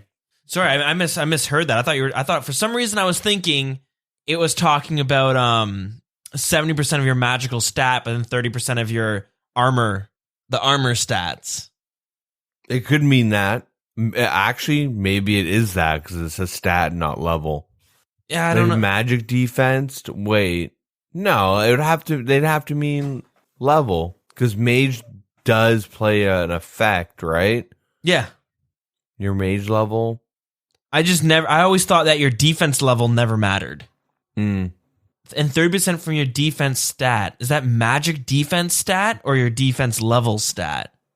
Or is it your magic defense? That's what I was thinking, like the magic defense stat from your armor. I don't think we can give our input on this because I don't think I understand what the question is. Yeah, I don't know. Maybe we should look into like how the breakdown actually is a bit more. Magical defense is some. I'm on the defense wiki. Like your defense level. Yeah, your defense level. So magical defense is different. It is based on 70% of the magic level, while the 30% is the defense level. Okay. Followed by magical defense bonus from their armor. Yeah. Okay. So that's kind of okay. Now we're back on. Makes sense. That's kind of what I was thinking, but I'll kind of agree with you that I don't know how much of an effect that will actually do. It would make, pures would probably get hit on way more, right? Yeah. The Tome of Fire pures would probably be doing a lot better. See, the thing is, I want to be like I want to disagree with that only because I'm like super into Harry Potter right now and the defense against the dark arts. Okay. That's one of the classes. Oh, okay. Now, is it magic defense? Does someone's physical attributes matter at all? Like if a guy's muscular, is he stronger against magic? No. Okay, fair enough. Yeah. So back to I guess we just don't know enough about that or like what exactly it would change. Mm-hmm. But I didn't even really notice. I guess there were more freezes in the Deadman mode finals. Yeah. The last one, but also Zuriels and stuff, right? Like way better gear. That's the thing. I feel people like were going in with the best mage gear. So in general, you were just seeing like regardless more freezes because they had better gear. Yeah. And like Ring of Suffering wasn't in. I have no idea. I'd like to talk to some mathematicians. But yeah, I guess next up is, have you seen any of like anyone talking about the Last Man Standing beta? I have actually tried it myself too. Yeah. Oh yeah. How do you like it? So, okay, so they changed the way Last Man Standing works. Originally, you start off with a spear. That was it. You fought each other. You looted crates, and you got gear from the crates. You got stronger, and then you'd fight more people. It was basically like Fortnite. It's your classic battle royale, right? Start off with nothing, but they've really changed it up big time. You now start off with a full setup, like a tri-breeding setup. You have your Mystics tops and bottoms. You have a black d'hide top. You have rune plate legs. You have your Neat's Knot helmet. Nata's Knot, sorry. You have a spectral shield, the spirit shield, I should say. And you have a defender. Then you have a whip, DDS, ancient staff, rune crossbow. You have like super restore, Ceradomin potion, super combat, range potion, energy potion, some food, and barrage and blood. Sorry, ice barrage and blood barrage runes. So that's what you start off with, and then a bunch of food. Yeah, so you start off doing like a tribrid fight, and then when you kill someone, you get a key that lets you open up a chest, and in that chest you can get like a bunch of different gear, like Armadyl God Sword, Armadyl Crossbow, Granite Mull, Inferno Cape, Dragon Warhammer, Aram's Top, Carol's Torax, Varrock's Fury, Eternal Boots, Tassets. But then also you get the Zuriel Staff, Morgana's Javelin, Vesta's Longsword, or the Statius Warhammer. Those four seem to be pretty rare. I never ever encountered someone with it. Yeah, at first I didn't like it. This wasn't what I wanted of Last Man Standing. But that's because I was going in being like, this is supposed to be Battle Royale. Like, this isn't what I want out of my Battle Royale game. Mm-hmm. But it took me a few times to kind of get it. I was playing with some people from the CC. We were talking on Discord. And after I was kind of like, okay, this isn't really Battle Royale anymore. It's just Tribird fighting. Tribird fighting to see who's the last one alive. Yeah. So then I was like, oh, so that's what they're going for with it. And then I started having more fun. So the problem is, like, I'm a bit, I don't know if you want to say biased, but I'm bad at tri-breeding, and I'm learning that a lot as I'm tri-breeding. Mm-hmm. I got my ass kicked 80% of the time. Yeah. I played it for like an hour or two, and I maybe killed 3 or 4 people. So I got fucking my ass kicked so often, and so I'm just really bad at it, and I guess the average person, or the average Pker, is way better at it than I am. And it's frustrating. It was frustrating at times, but I did start having fun. Like the odd time I got a kill, it was a huge rush. Yeah. And I always died. I died like almost instantly the second time. But so once I understood that this wasn't a battle royale, it was just a tribrid fight. She was the last one left, and the winner keeps getting little upgrades. Then I was like, okay, this is kind of fun. I kind of get it. I like this because it gives me a chance to practice tribriding without wasting money. Yeah. So yeah, I enjoy it for what it is after I kind of got what they were going for. Yeah. Like I really do have like a big itch to play RuneScape. I just haven't played it for like a while, too long. Yeah.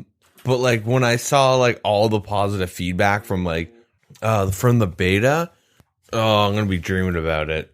Yeah. Like it's definitely like I really need to start playing again because like That was my big thing holding me back in like PvP was just having not like free moneyless fights, but like especially I guess for Last Man Standing in the beginning, extremely even fights. Like the people I would fight and practice with, it would be like I'm a higher level, so I'll let them bring way better gear. Yeah, and now it's kind of balanced, but I'm still max hitting. We can't balance these fights out, right? Yeah. Important. I don't mean to cut you off, but important about the Last Man Standing. You have unlimited prayer. So anyway, continue. Yeah. I don't know. That's actually like a really good point to like bring up because it makes managing prayer like something that like you still have to learn. Yeah. And arguably it's the most important thing. Like once you get out into the wilderness, like getting smited. Oh yeah, you get smitten for your for your AGS. Ouchies! But like, it's a really good like training ground, and it sounds like perfect for something for like me and even like my buddies. Even if Last Man Standing it still dies, you only need like 4 people, something like that. Like the number is really low and. You can just get a couple people to like just come in and have fun. Let's just try Brave. Let's practice, whatever.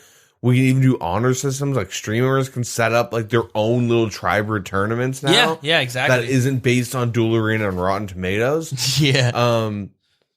We could set up little tournaments too.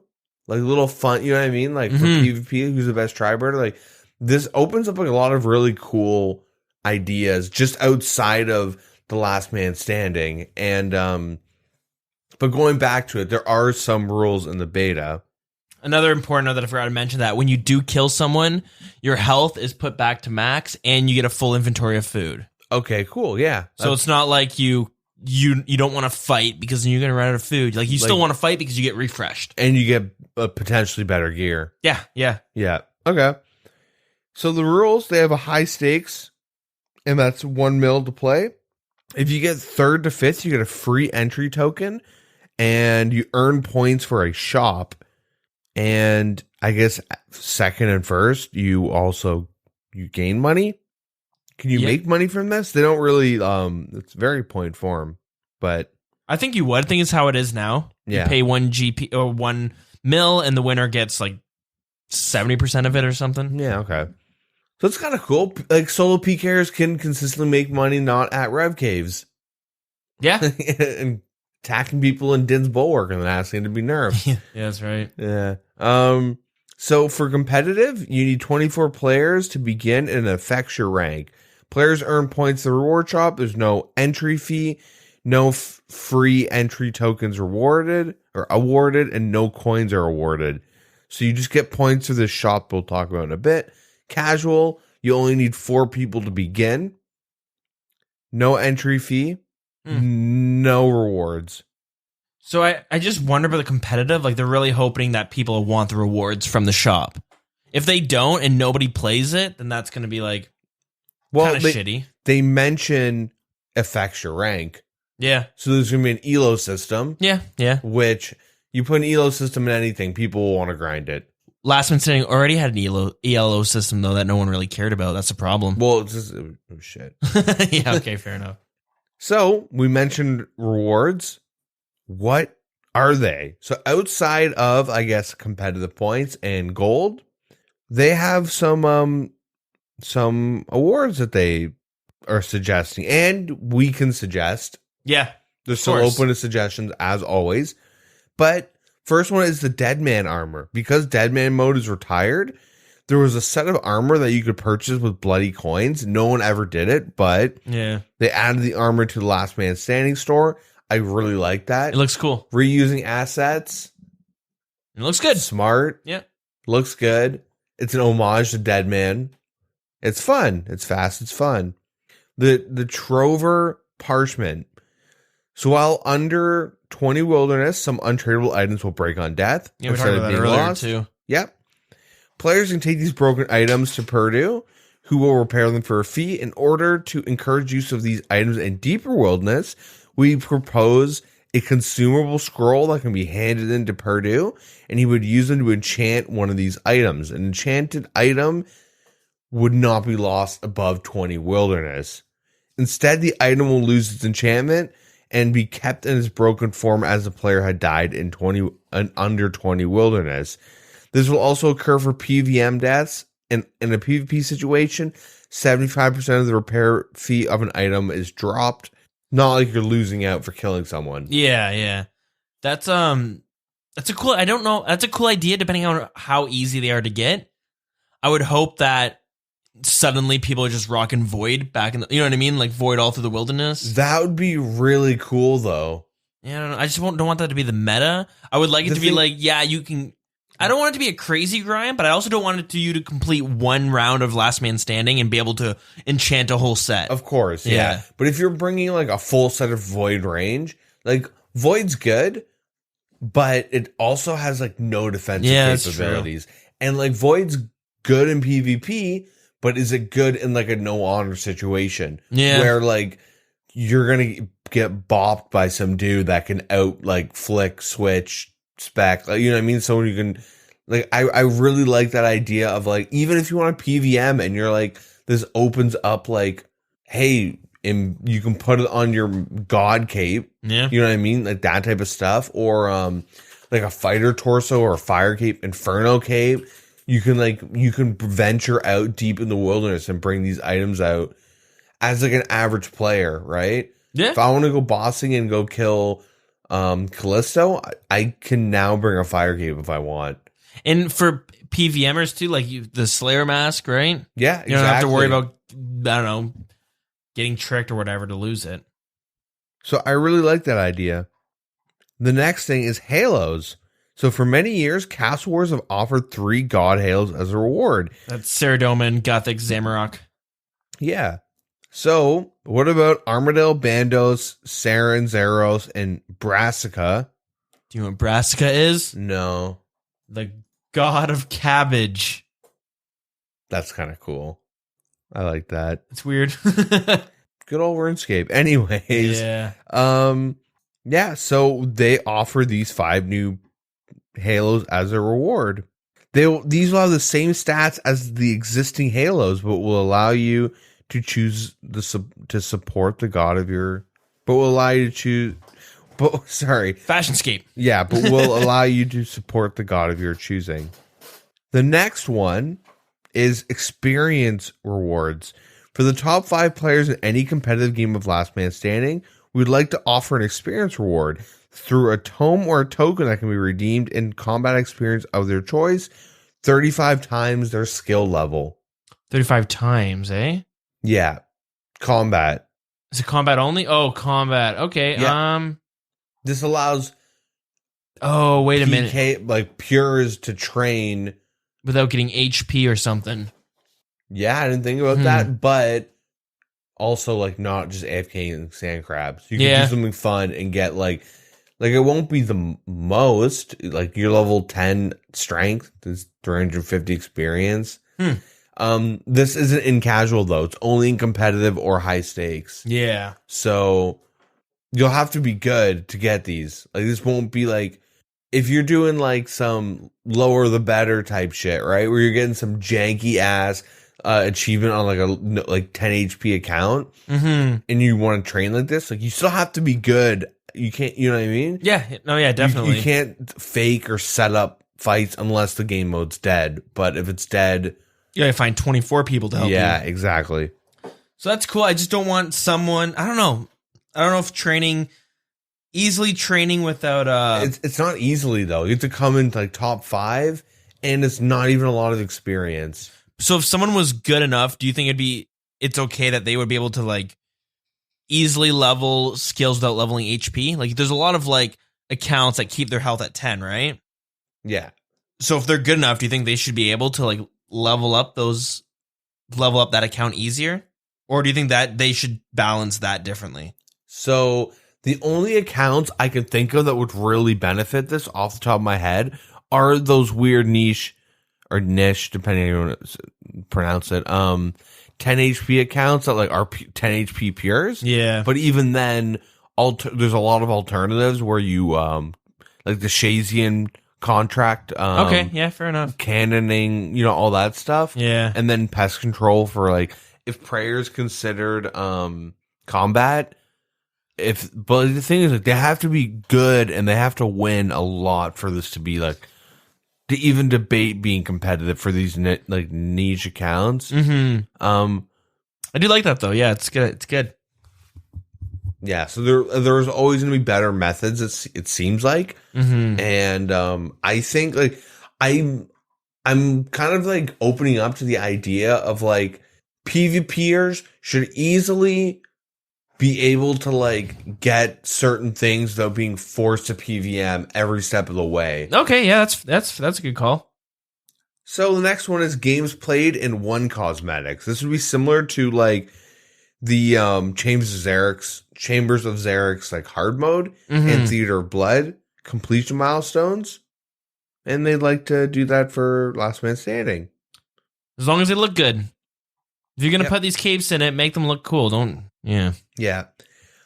3-speed one-handed weapons. So for a long time, old schools had the event RPG, and then the hand joint was added as the quick weapons to help train certain pure builds. We'd like to offer another weapon to add to this list, but one that is a bit more thematic with the regular weapons of old school. So, one-handed, 3-tick. So, this would be like fast weapons that have no stats. Yeah. If they have stats, that's very bad. But it's basically meant for maulers. Yeah. And like event RPGs look silly. Yeah, they kicking do. with a bazooka. Yeah. And then have beaten up someone with ham. Yeah. A bit silly. And this gives someone an option who doesn't want to drop 3 mil. So in early 2018, players gained the ability to add a Saradomin's Light to a Staff of the Dead. This added some variety as a high-level magic weapon that could cast Saradomin Strike. But what about Guthix? With this reward, players would be able to take the Guthix icon to Juna, and she would infuse it into a Staff of the Dead, creating the Staff of Balance. This isn't the 3-tick weapon. This is like a new... Yeah, okay. yeah. Just because at first I'm like, what? But no, this is like a new way to introduce. I just don't like how this item that drops that's a Zamorakian by default is now getting all these items to change it to a different god. Like, you could easily take like the Void Staff. I saw that as a suggestion on the subreddit. Yeah. Use the Void Staff because that's already a Guthix weapon, and then adding this to create maybe a 2-handed staff or whatever. But I don't know. I'm also indifferent. It just seems... Lore-wise, doesn't make much sense. Yeah. Well, you can actually argue that Staff of the Dead, you're purifying it with like Saradomin's Light, and then you would be putting a Guthixian. Yeah. That I'm not really too fond of, but next you'll have like the Sarasword, right? Maybe you fuse that with Zamorak or Guthix, which yeah. Well, I don't know. But yeah, it would just be the Guthix equivalent.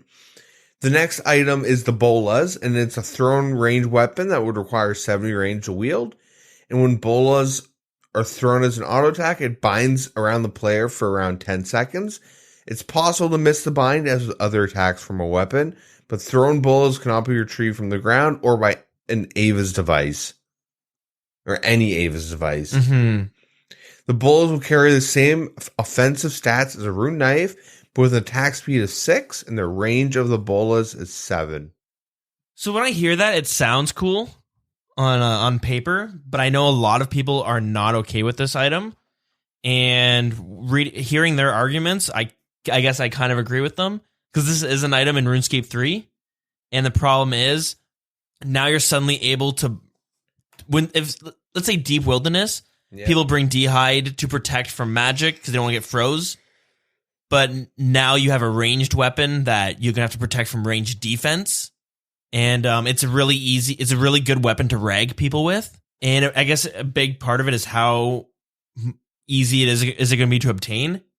And how easy is it going to be to snare someone with it? Yeah, well, it has to hit. That's what it says. So it's not even like a special attack. So this is like one of those weapons that doesn't have as much of a counterplay. Yeah.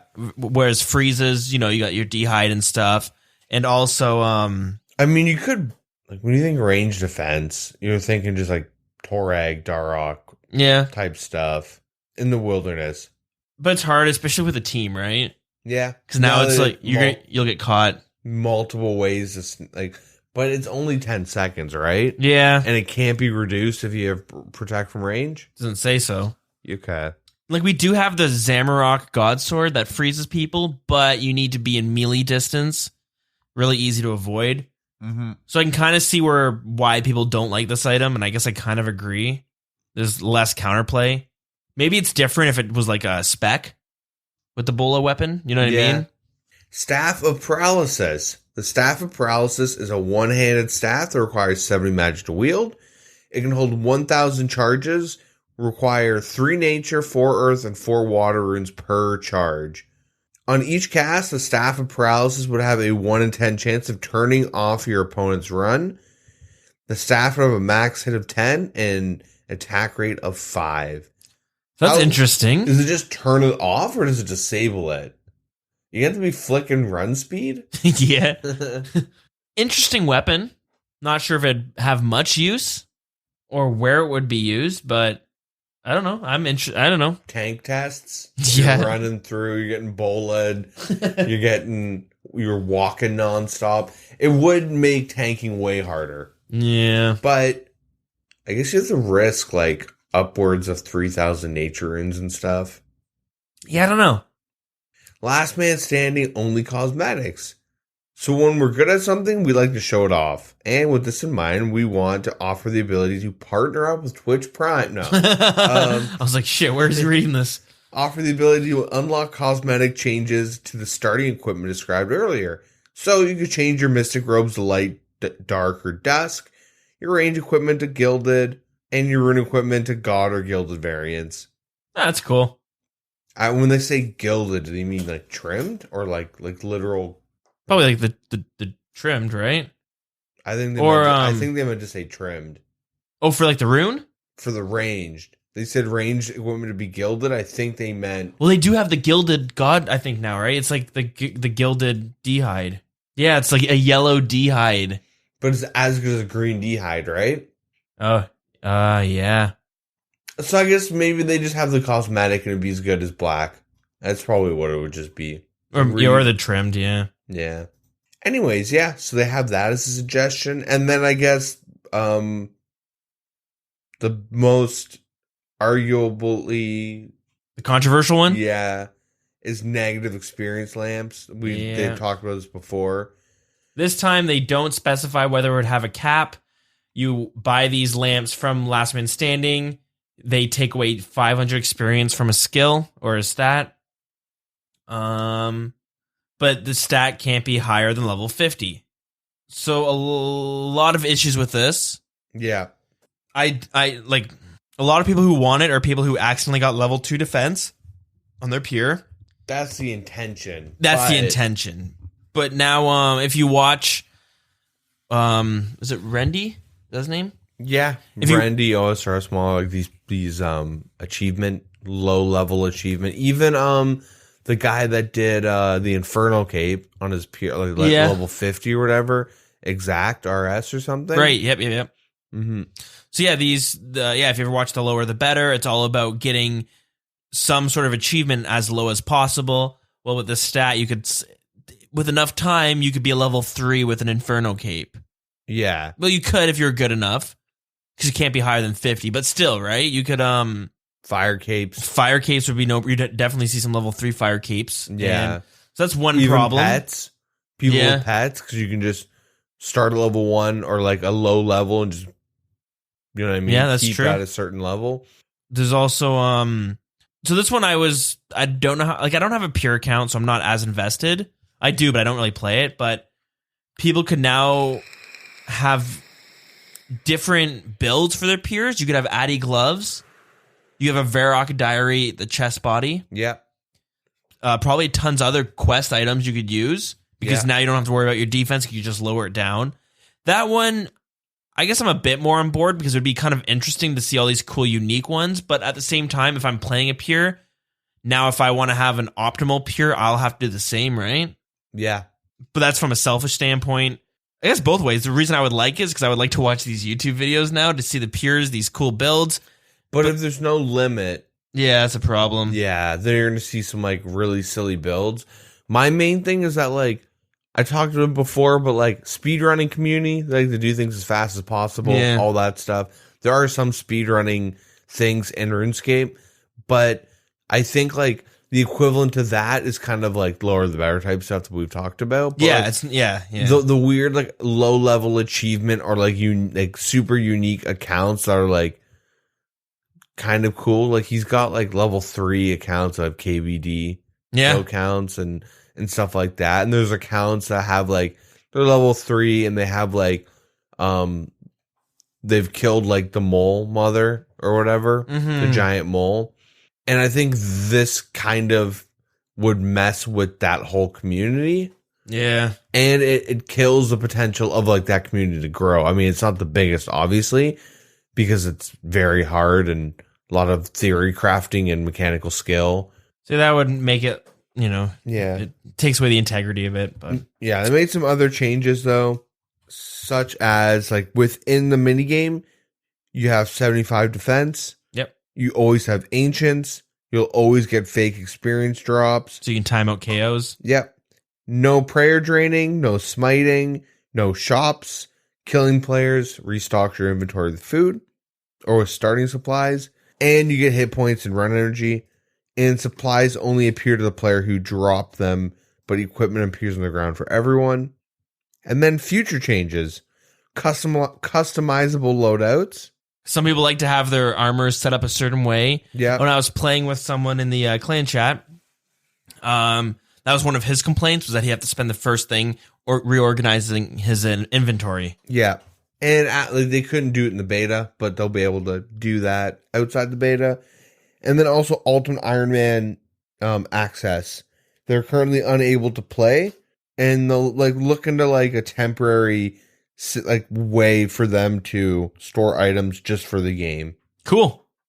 And that is it for the updates.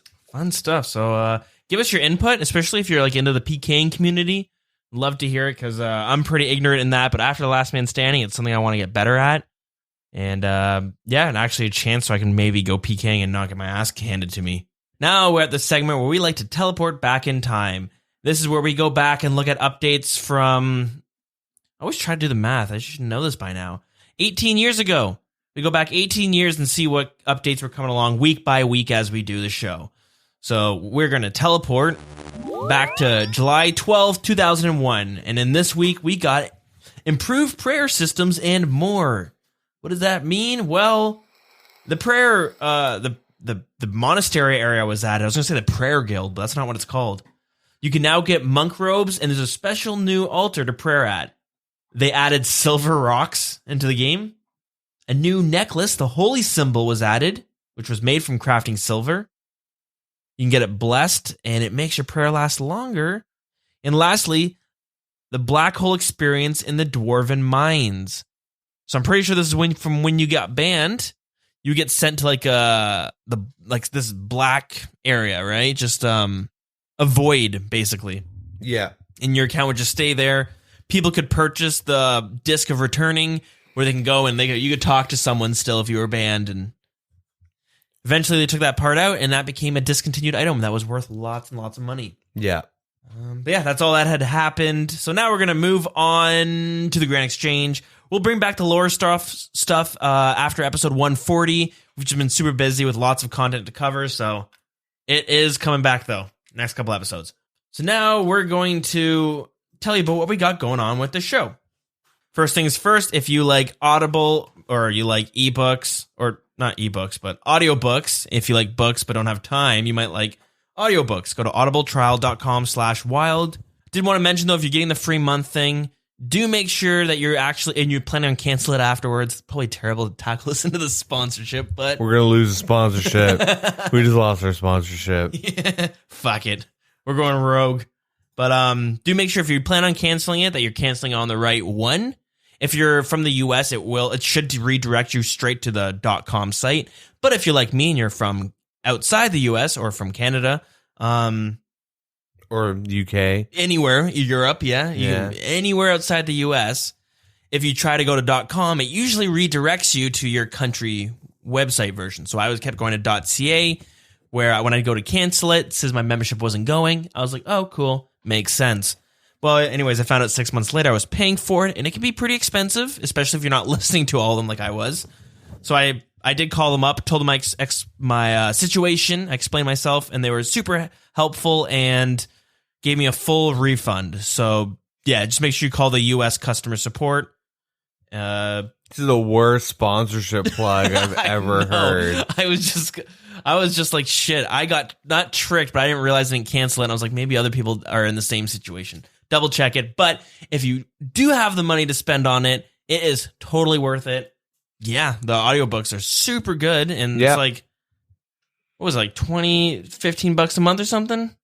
I can't remember how much exactly it is, but it's totally worth it because some audiobooks can be like $60 for the one-time purchase. Yeah. So you're paying monthly. It's good. audibletrial.com/wild.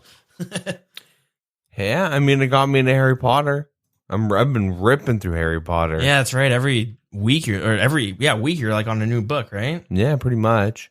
And you can also support us at patreon.com/The Wilderness Podcast. Our supporter of the week is Joseph Falliker. So thank you very much for supporting. Quick note, if you're trying to cancel it, no, I'm just kidding. I think it's pretty straightforward. You do have to fill out some, like, you do have to answer some riddles before you can actually unsubscribe. In, like, your RSN and your password. And they're tough ones, but if you really are serious about unsubscribing, you can you should be able to figure it out. No, that's a joke. It should be pretty straightforward. But yeah, anyways, let's move on. We did get some emails. So first thing is first. It is from Drudge Jed. Nice. He just says, "Hey, Deegan and Dills, just wanted to say thanks for putting out a nice to listen to podcast about RuneScape. I'm a fairly new player, been playing since last November, and I've had tons of fun. Was looking for something to listen to for work because I drive a lot and found your podcast. Glad I did. It has been my replacement for the radio for the past week or so. I like your format and your chill vibe you two have on the podcast. Easy to listen to. I know this is pretty presumptuous, but just wondering if you ever wanted to have a new player's view of the game, I would be happy to answer any questions. Not pressuring, but just offering my view of the game since you two are lifers. We really are lifers, aren't we? Hope your RNG is beyond belief. Although my first question is, are you a brand spanking new player, or did you just quit for 10 years as most people have, right? Because I am interested from a new player's perspective who has never touched the game before.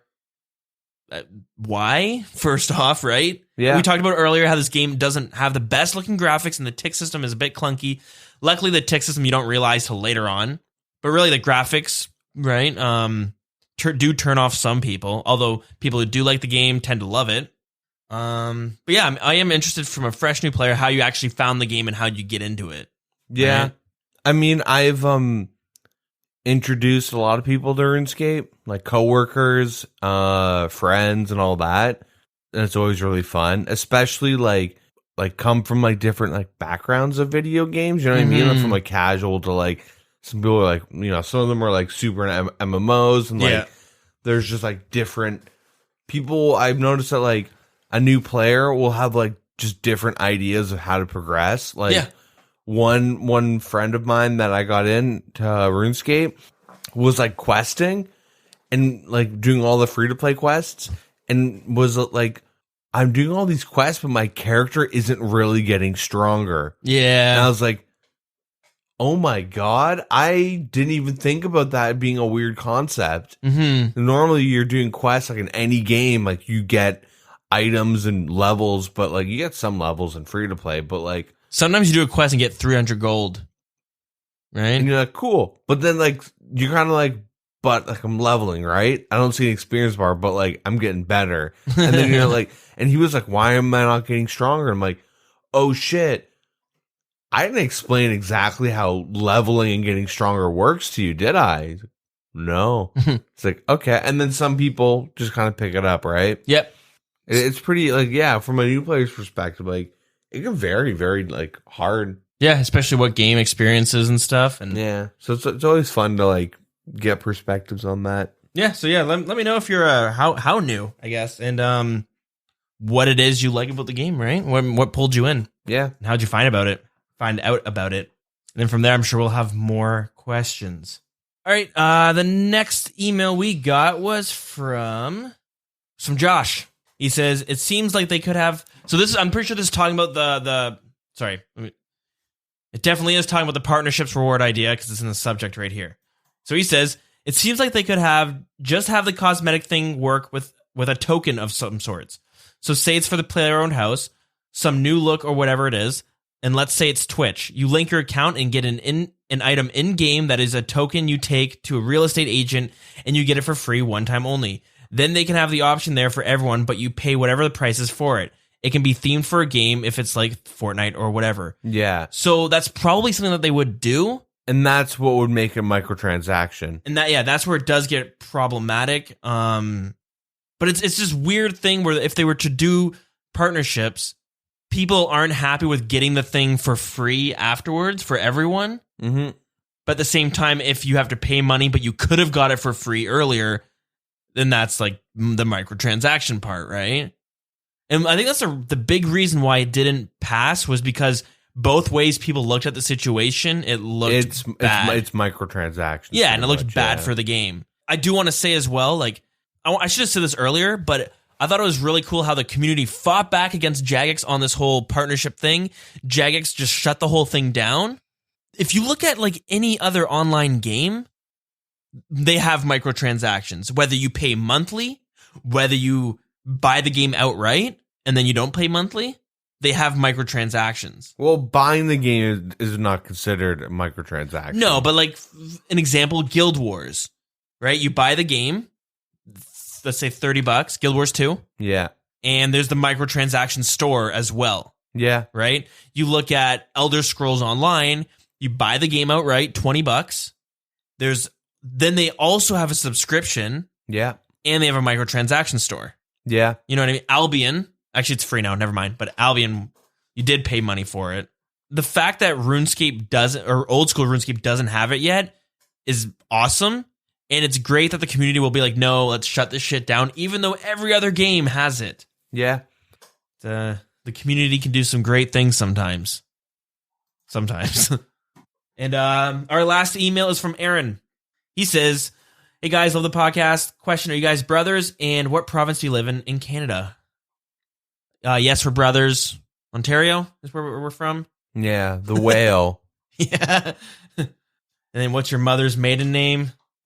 It's RuneScape. Yeah. Worked out funny that way. RuneScape sucks. Yeah.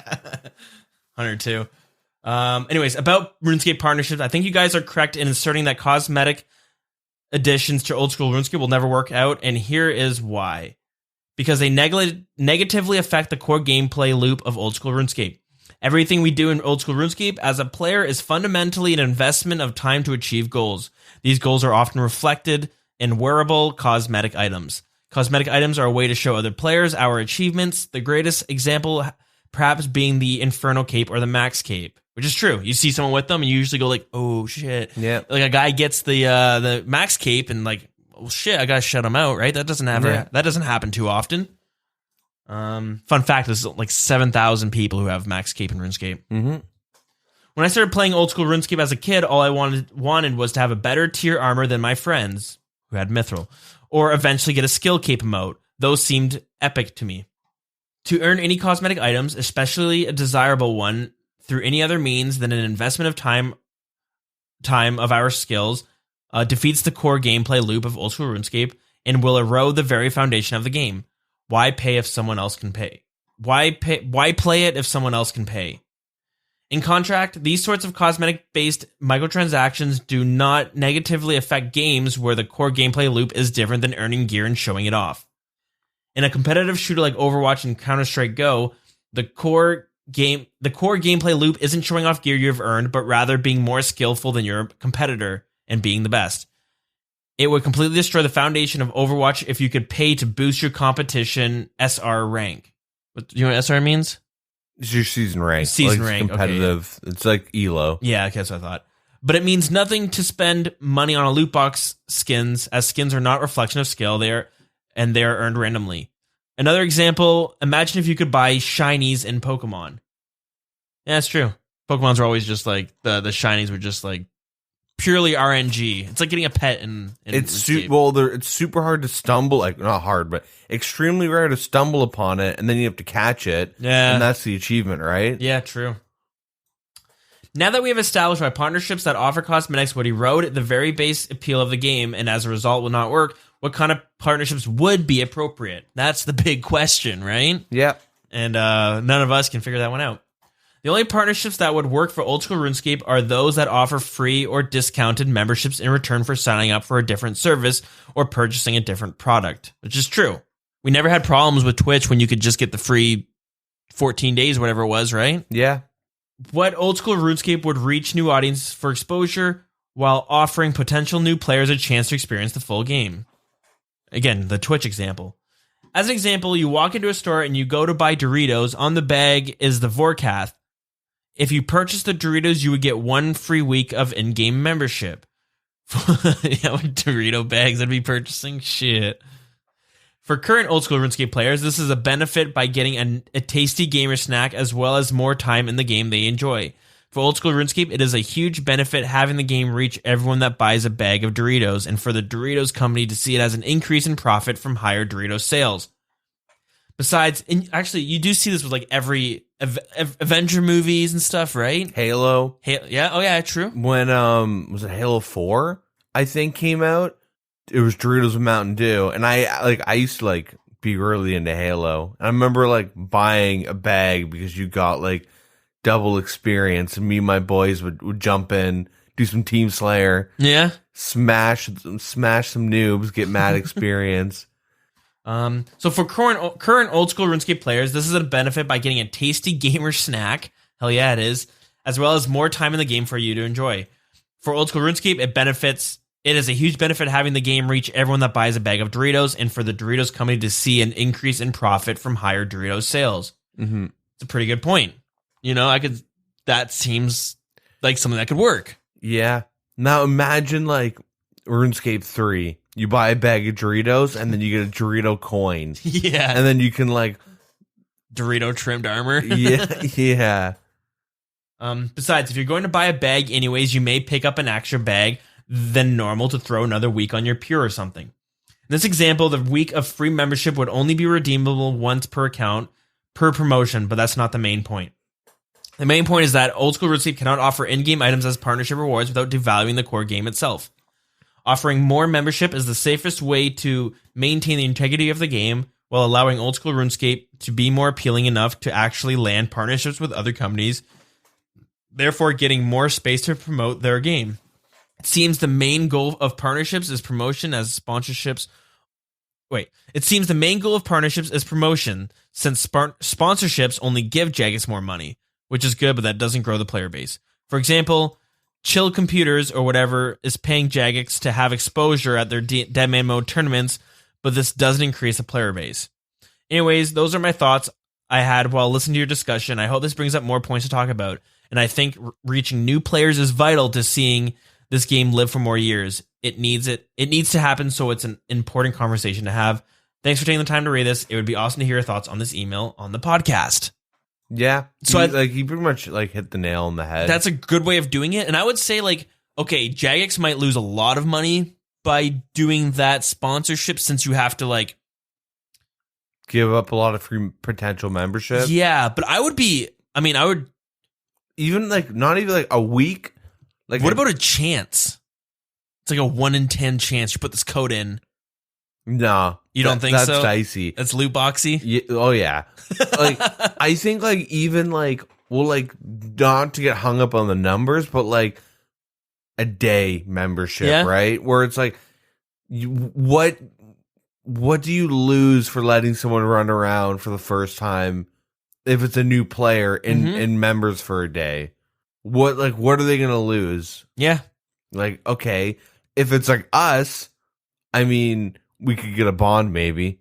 And then from there to start, like, we have free accounts and membership, right? Fair enough. But that's, like, you have to know a lot about the game. But if you're, like, a new player and you're like, oh, I'll play around for a little bit. Hey, you know what? Like, I'll I'll jump in. Or like I play RuneScape, and I also want to get a bag of chips, but I'm suddenly going to choose Doritos now over Ruffles because hey, maybe I'll play a day on membership, see what the fuss is all about. Or like if you quit, or like you play like, oh man, I remember like the main thing is like if you have like a product like that, it stays around a lot longer, which is good, right? Like, think of like a 7-Eleven or like a corner store that like gets a shipment of Doritos that like takes a month for it to be put into the store and then just sits there.